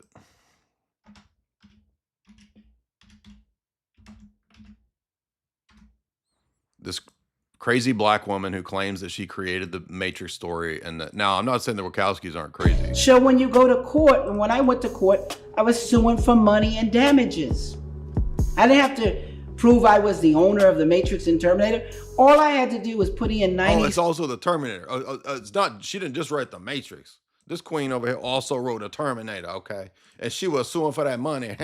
6 pieces of evidence to claim the money. Yeah, very credible. Yes, this woman is automatically on the face of it. Just absolutely, totally credible. They adapted my Third Eye, Matrix, and Terminator book, and with the script with the same name, into these movies and films that you guys are enjoying. Yeah, it just so happens to be the 2 biggest billion-dollar franchises that she wrote, right? It's like, it's not, I don't know, the TV show Fringe, right? Some, it's not Babylon 5 or some, forgotten sci-fi. No, it's the 2 biggest multi-billion-dollar franchises of sci-fi that she probably wrote Star Wars too, right? George Lucas stole that as well, I'm sure, right? And I'm the Oracle. If you watch The Matrix, I'm not real Oracle. But let's see. Let's see if my memory is correct here. Court case was thrown out. Wasn't even heard.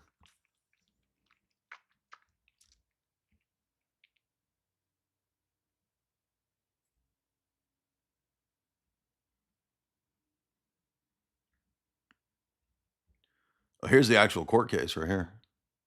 Yes, right here. Her case was dismissed because she and her attorneys did not have any evidence.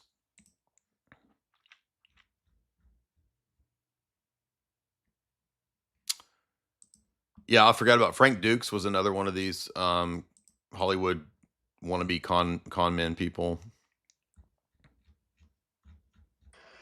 Hey, Jay, are you going to open up the floor in a second? Yeah, go ahead. Not? I was Go just ahead. wondering. Yeah, go ahead. Are you going to open up the floor? Yeah, go ahead. Okay, cool. Well, so I just wanted to throw in about these, psyops within psyops, controlled op within controlled op. So I was just watching Begonia. I don't know if I'm saying it correctly, that movie. And, the guy's crazy as fuck, right? I haven't watched the whole, I put it on pause. And so a lot of times I'm like, yeah, he's going to bust out a lot of truth, because the face of truth is always painted as schizo. Always. Now, there is going to be true schizo too. I mean, I'm painted as schizo, but I also know I see through a lot of bullshit.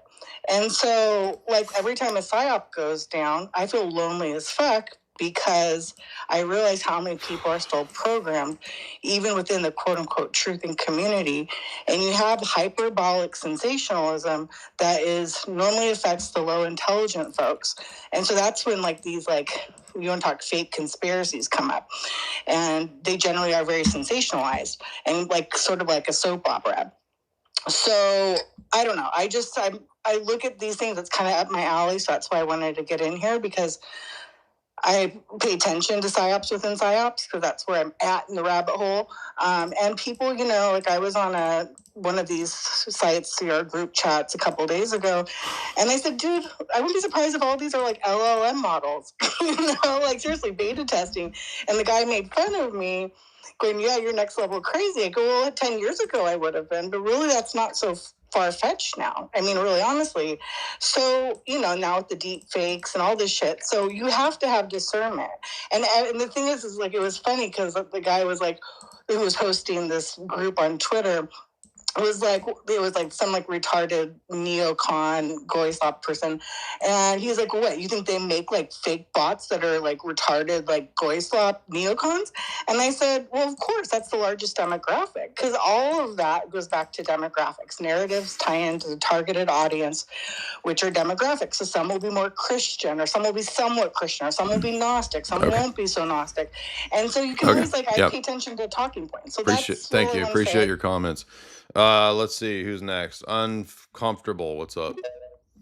So by the way, so according to the AI aggregator assessment, her cases were dismissed in 2004 and 5, thrown out because there was no evidence. She later sued for personal damages because of the effects of this hurting her credibility, and got $300,000, but not because of anything to do with the movies. What's up, man?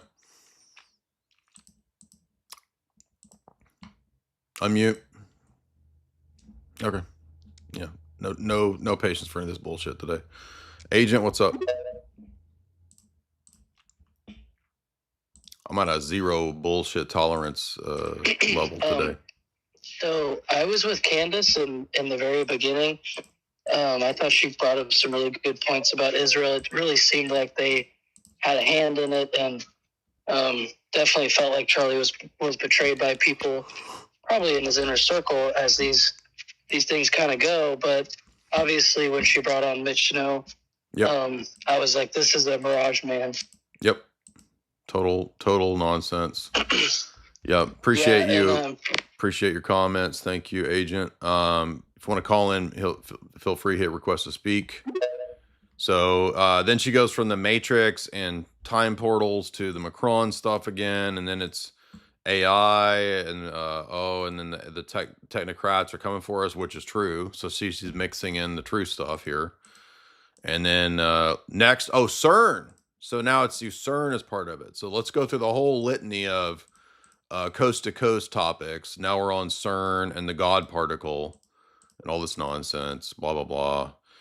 And of course, we got to go to the CERN ritual. Now, the problem with the CERN ritual, so she's rehashing all the pop conspiracies of 2015, 16, right? These were the popular conspiracies at the time. I was right in the midst of it, in the heat of it at the time. I remember when this was going around, and even at this time, I was very skeptical of this.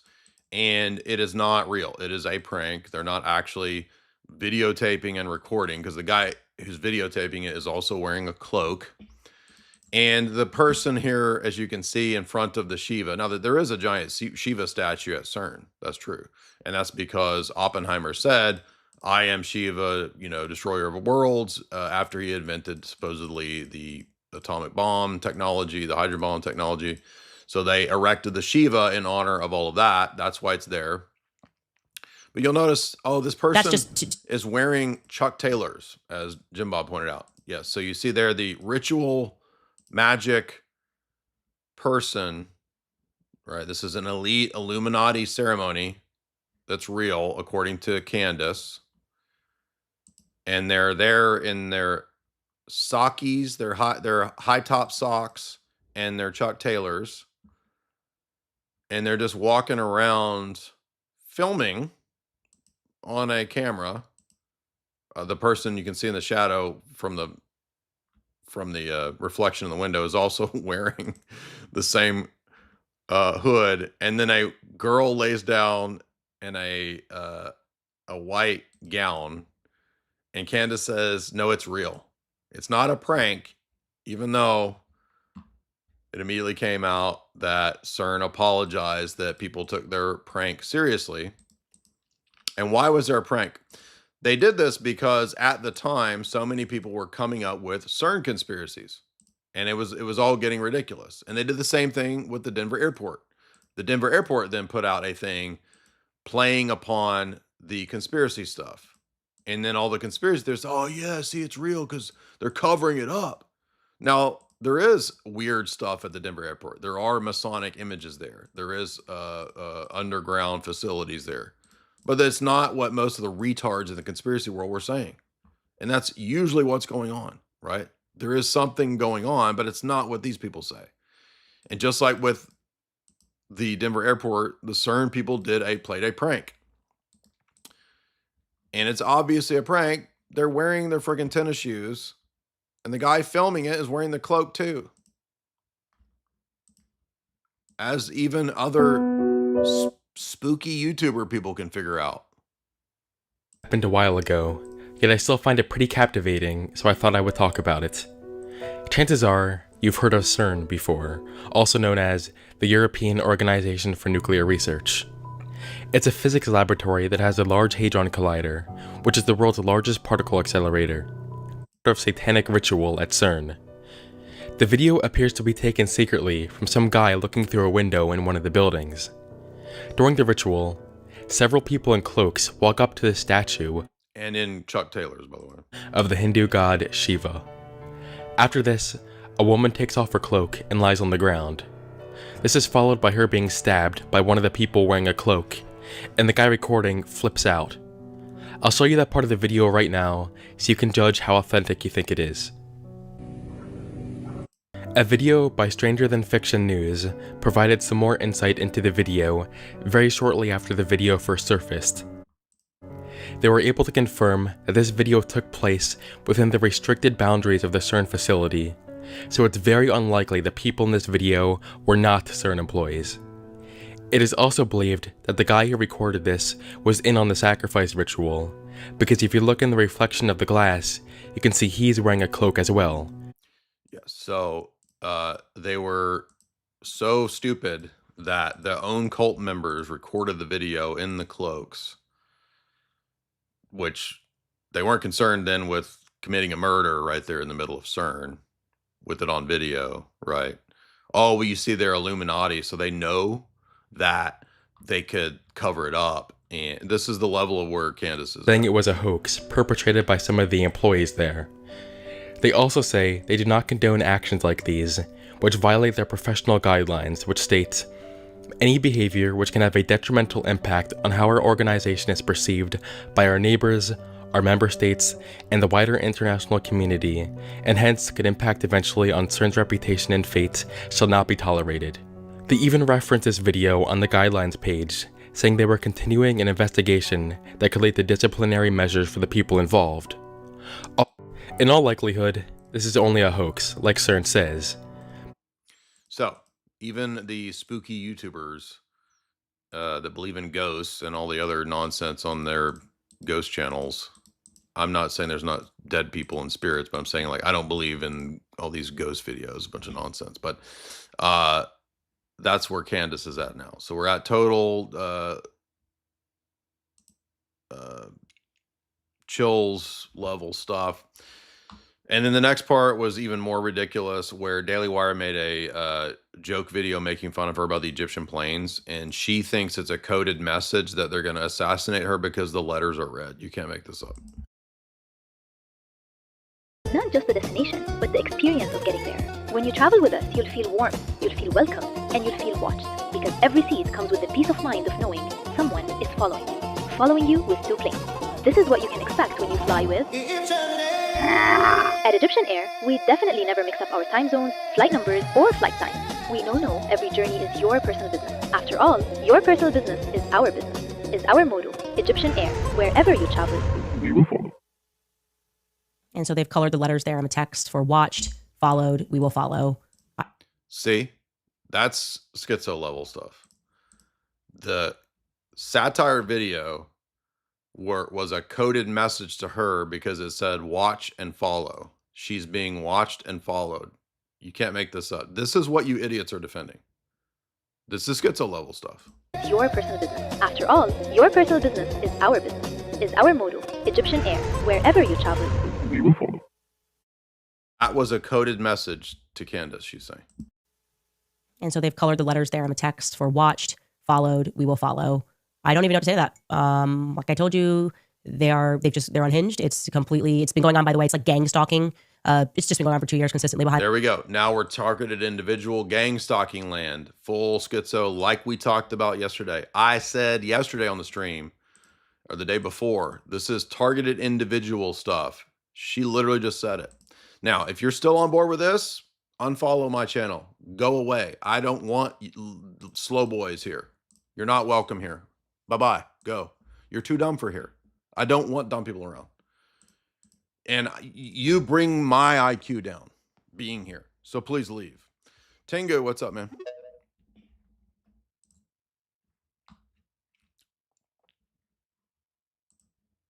Tengu, hello. Hey, hello. Yeah, what's up? Hey, thanks so much for having me on. I just wanted to say, first of all, happy belated birthday. Thank you. Heard it was your birthday recently. And thanks. I've been following you for like a year, just about now. And again, just wanted to say thank you so much, man, we've had so many laughs, especially recently with the,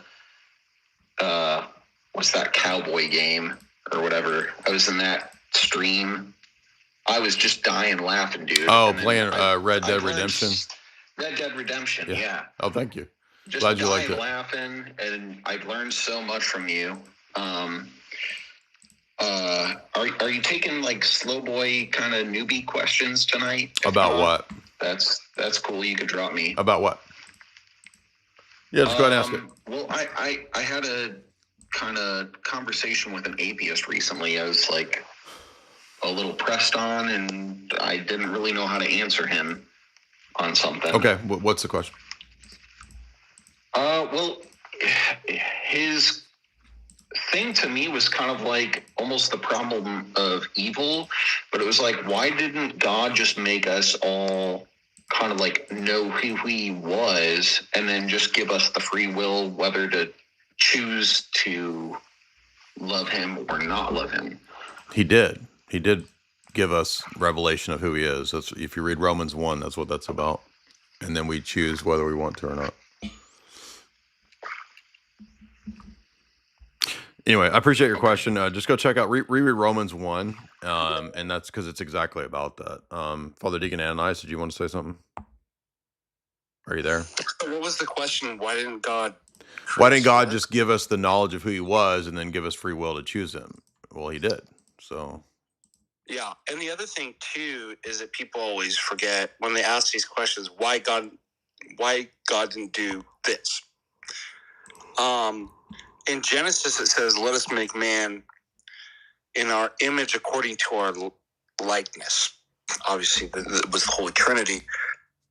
Adam and Eve and humanity had not acquired the likeness. Likeness are the virtues. Right. So all of these questions miss the whole point that there's knowledge, there's all this stuff in the world. Why couldn't he made this way? Man actually has to struggle and work, and actually the possibility to do evil. Virtue can't exist in a world in which evil is not possible. So that's something people always miss. It's like, you know what? I was given in the catechesis class the other day. I'm like, you want a good world? You could have a Darren Aronofsky vegan Kabbalistic world where, you know what? Let's just have a biological world of irrational plants and animals. Like, it's good, but there's no virtue. Good point. And everybody misses that. Theosis is the acquisition of virtue, and nobody's born with it. It can't be given. It has to be struggled, and it's only exists in a world in which evil is actually possible. And furthermore, there's a whole host of virtues that develop after evil exists, because God's a good God who can bring out good even out of evil.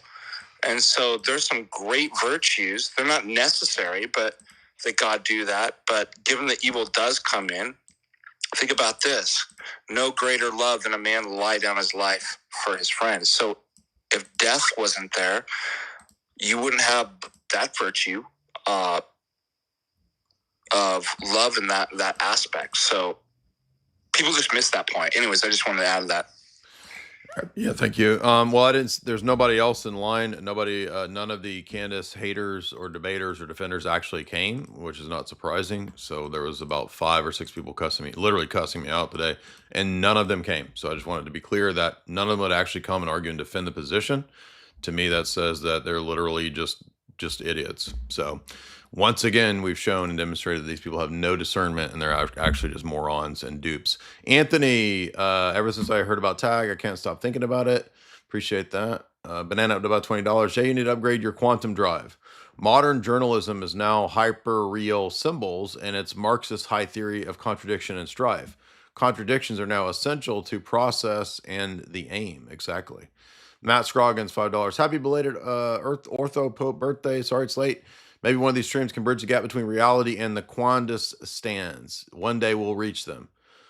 Knees Nasty, $3. Tom DeLonge is such an idiot that he broke up Blink-182 twice. He went from king of pee-pee poo-poo jokes to a sudden metaphysics expert. Yeah, it's nonsense. 7 Martyrs, much love, Jay. Stay healthy. Thank you. Guys, remember, head on over to chalk.com. That is the show sponsor, choq.com. Use promo code J60Life, J60LIFE, and get 60% off all those great Chalk products, including the Male Vitality Stack or the Performance Stack. They're all available at chalk.com, choq.com. The show sponsor, the best in supplementation on the internet. All just viciously organic products. They are absolutely obsessive about getting the best products at chalk.com. J60Life, J60LIFE, and you can unsubscribe at any time. Campo Mambo, $5. Don't let that adrenochrome, don't let them get that adrenochrome out of our Black Diva Queen. I think you mean me. Sarah Ruth Ashcraft is the woman that you talked about. Yes, she was the one that popped up on Twitter with all of her nonsense about Tom Hanks. Correct. Henry, $3. Appeal to the Jaguar fallacy with Camel Toe Cassidy. Second actuality, $5. I just found a copy of Changing Images of Man. Oh, awesome. Yeah, that's a rare one. Jimmy, $10. Jay, I started watching your channel for political stuff years ago. Now I'm actually Orthodox. If it weren't for your work, I would have never found the church. I cannot thank you enough. Well, thank you, Jimmy. Appreciate that. Thank you for your super chat. Skippy Red, Chorley Cork. Exactly. Tengu, $100. Thank you so much, Tengu. Thank you for what you do, Jay. Thank you for all these laughs and all the teaching moments. God bless you and Jamie, and happy belated birthday. Much love. Well, thank you so much, Tengu. You're really generous. You won the super chats tonight, I think. Penultimate, $10. Do they purposely convolute and add information to discredit conspiracy theories, or all of them? Yes. Whether that is happening intentionally here, we don't know. But yeah, that absolutely happens. It's called disinformation. And of course, disinformation is necessarily involved in mixing in true information with the false. But it's also what happens in PR. So this is also part of PR. And if we want to get into movie recommendations, because we're going to base reality on movies now, by the way, you can get my books if you want to go that route. Esoteric Hollywood 1, 2, and 3, signed copies at the shop at Jay's Analysis. There is a movie about controlling narratives through fake leaks and disinformation. And I cannot remember the name of it. Let's see. It's the one where Jessica Chastain works for a PR company. Now, it's obviously going to have kind of a leftist bent, but is it? I think Molly's Game is the one that's about card playing, so it's not that one.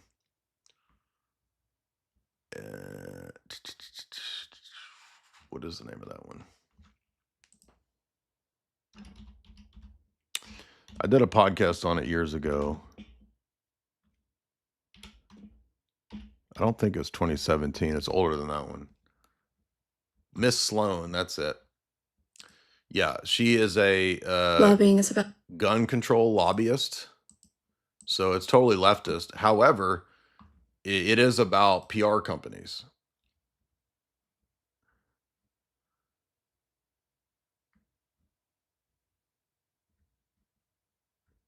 I'm pretty sure this is it, right? I think that's it. It is propaganda, but if you watch it for the insight into like how PR stuff works, it's worth watching. 40 Crush, what are your thoughts on Germanic industry? I don't know. Dean, $10.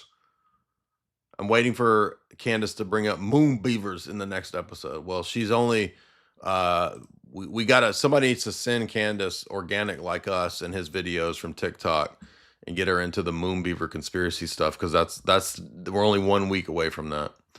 None of your business. Candace cult is a bunch of idiots and a bunch of liars. They are trying to Candacize Charlie Kirk. It's all Jordan Maxwell level nonsense. Exactly.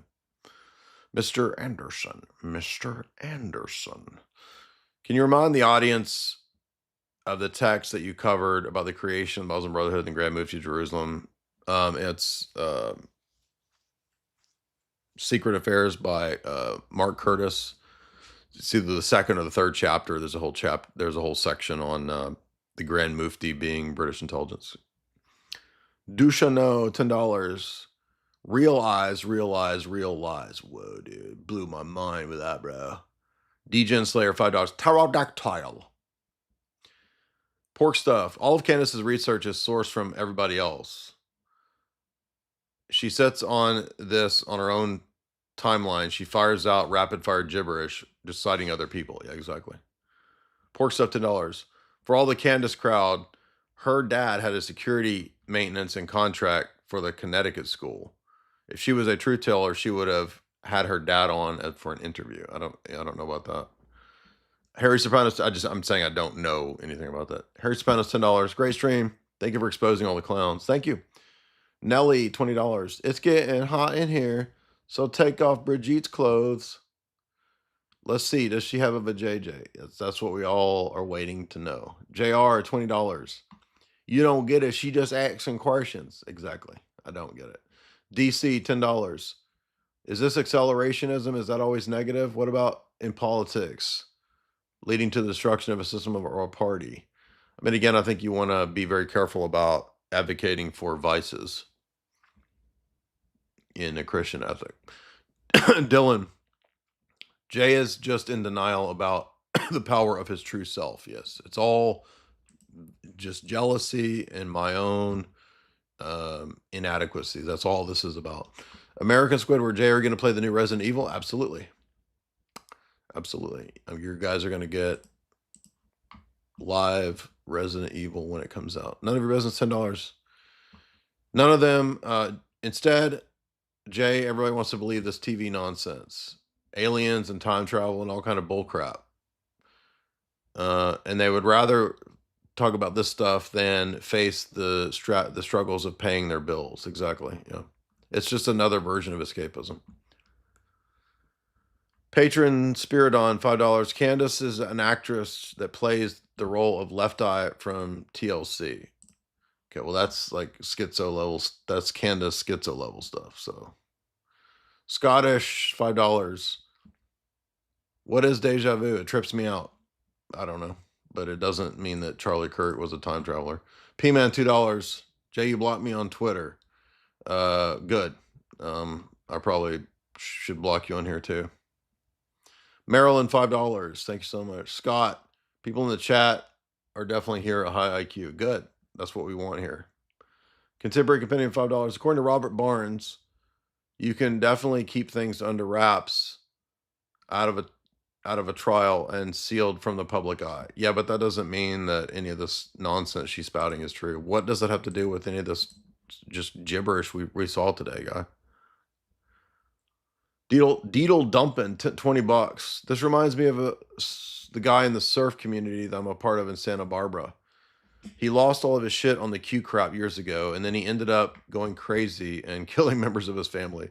You're 100% right when you talk about conspiracy theories and late onset acute psychosis. Yeah, I mean, I've seen it in plenty of people. I've had friends that, had mental decline, so I've seen that as well. Anthony, $20. How'd I end up in this timeline? Sinbad wasn't in Shazam. Nelson Mandela didn't die. Yeah, you got us, dude.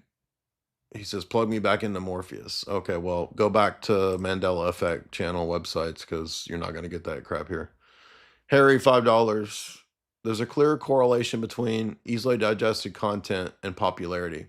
Candace is the prime example of this. Yeah, you just fire out bullshit, and then you'll win over the wine moms. Daedalus, $20. This is for the grift. Yes, of course.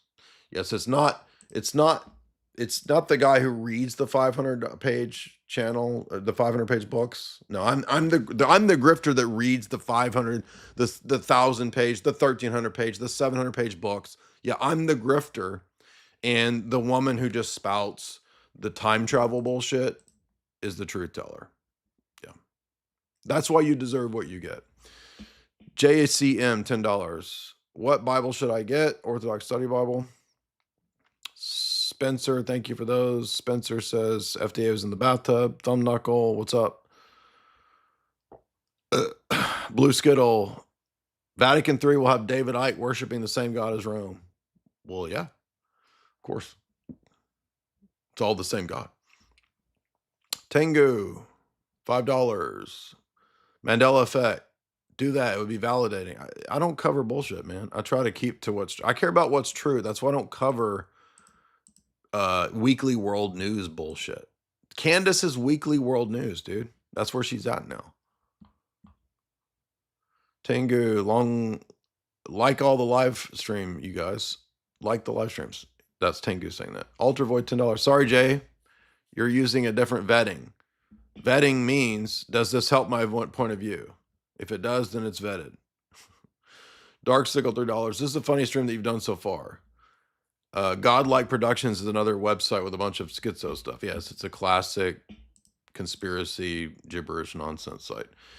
Jake Guitar, $5. What if I super chat while I'm watching the stream 30 minutes ago? Is that time travel? Yes, you time traveled into the future. By the way, we're all time traveling. because we are all in the present moving into the future. So technically, I guess I'm wrong, and time travel is actually real. Zachary, $10. Do you have any recommendation on refuting Protestantism about the Eucharist? I do. Watch my talks on the Book of John. Thank you guys so much. A lot of fun. I'm pretty tired, so we're gonna call it a night. We'll see you next time. Oh wait, cortisol. Thank you. You're crabby. Thank you. Looking forward to your crabby ass. B. Ryan, did Sam Shamoon lose his debate? I don't watch Sam Shamoon debates. Are you asking me if Sam Shamoon won his debate? None of your business. Watch out for good retards. AC says, was it possible for Candace to even get crazier? Yes. None of your business, $5. Happy belated birthday. Thank you. Flavius, $20. Now we cooking bacon. Yes. None of your business, $5. Candaceism is fake. Does not have a coherent worldview. It's just literally whatever bullshit she watched on Netflix that week. That's all it is. 7 martyrs. Jesus is your boyfriend. Me too. Me too. Happy Quantum Foam Day, Jay. Joe, $2. Sergius, the funky technology. It's the funky theology that drives the Catholics nuts. It has always driven them nuts, and it always will. Yeah, exactly.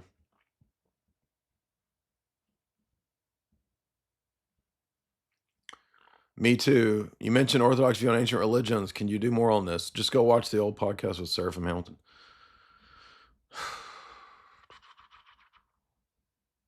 Anthony J, $5. All right, just ban this person.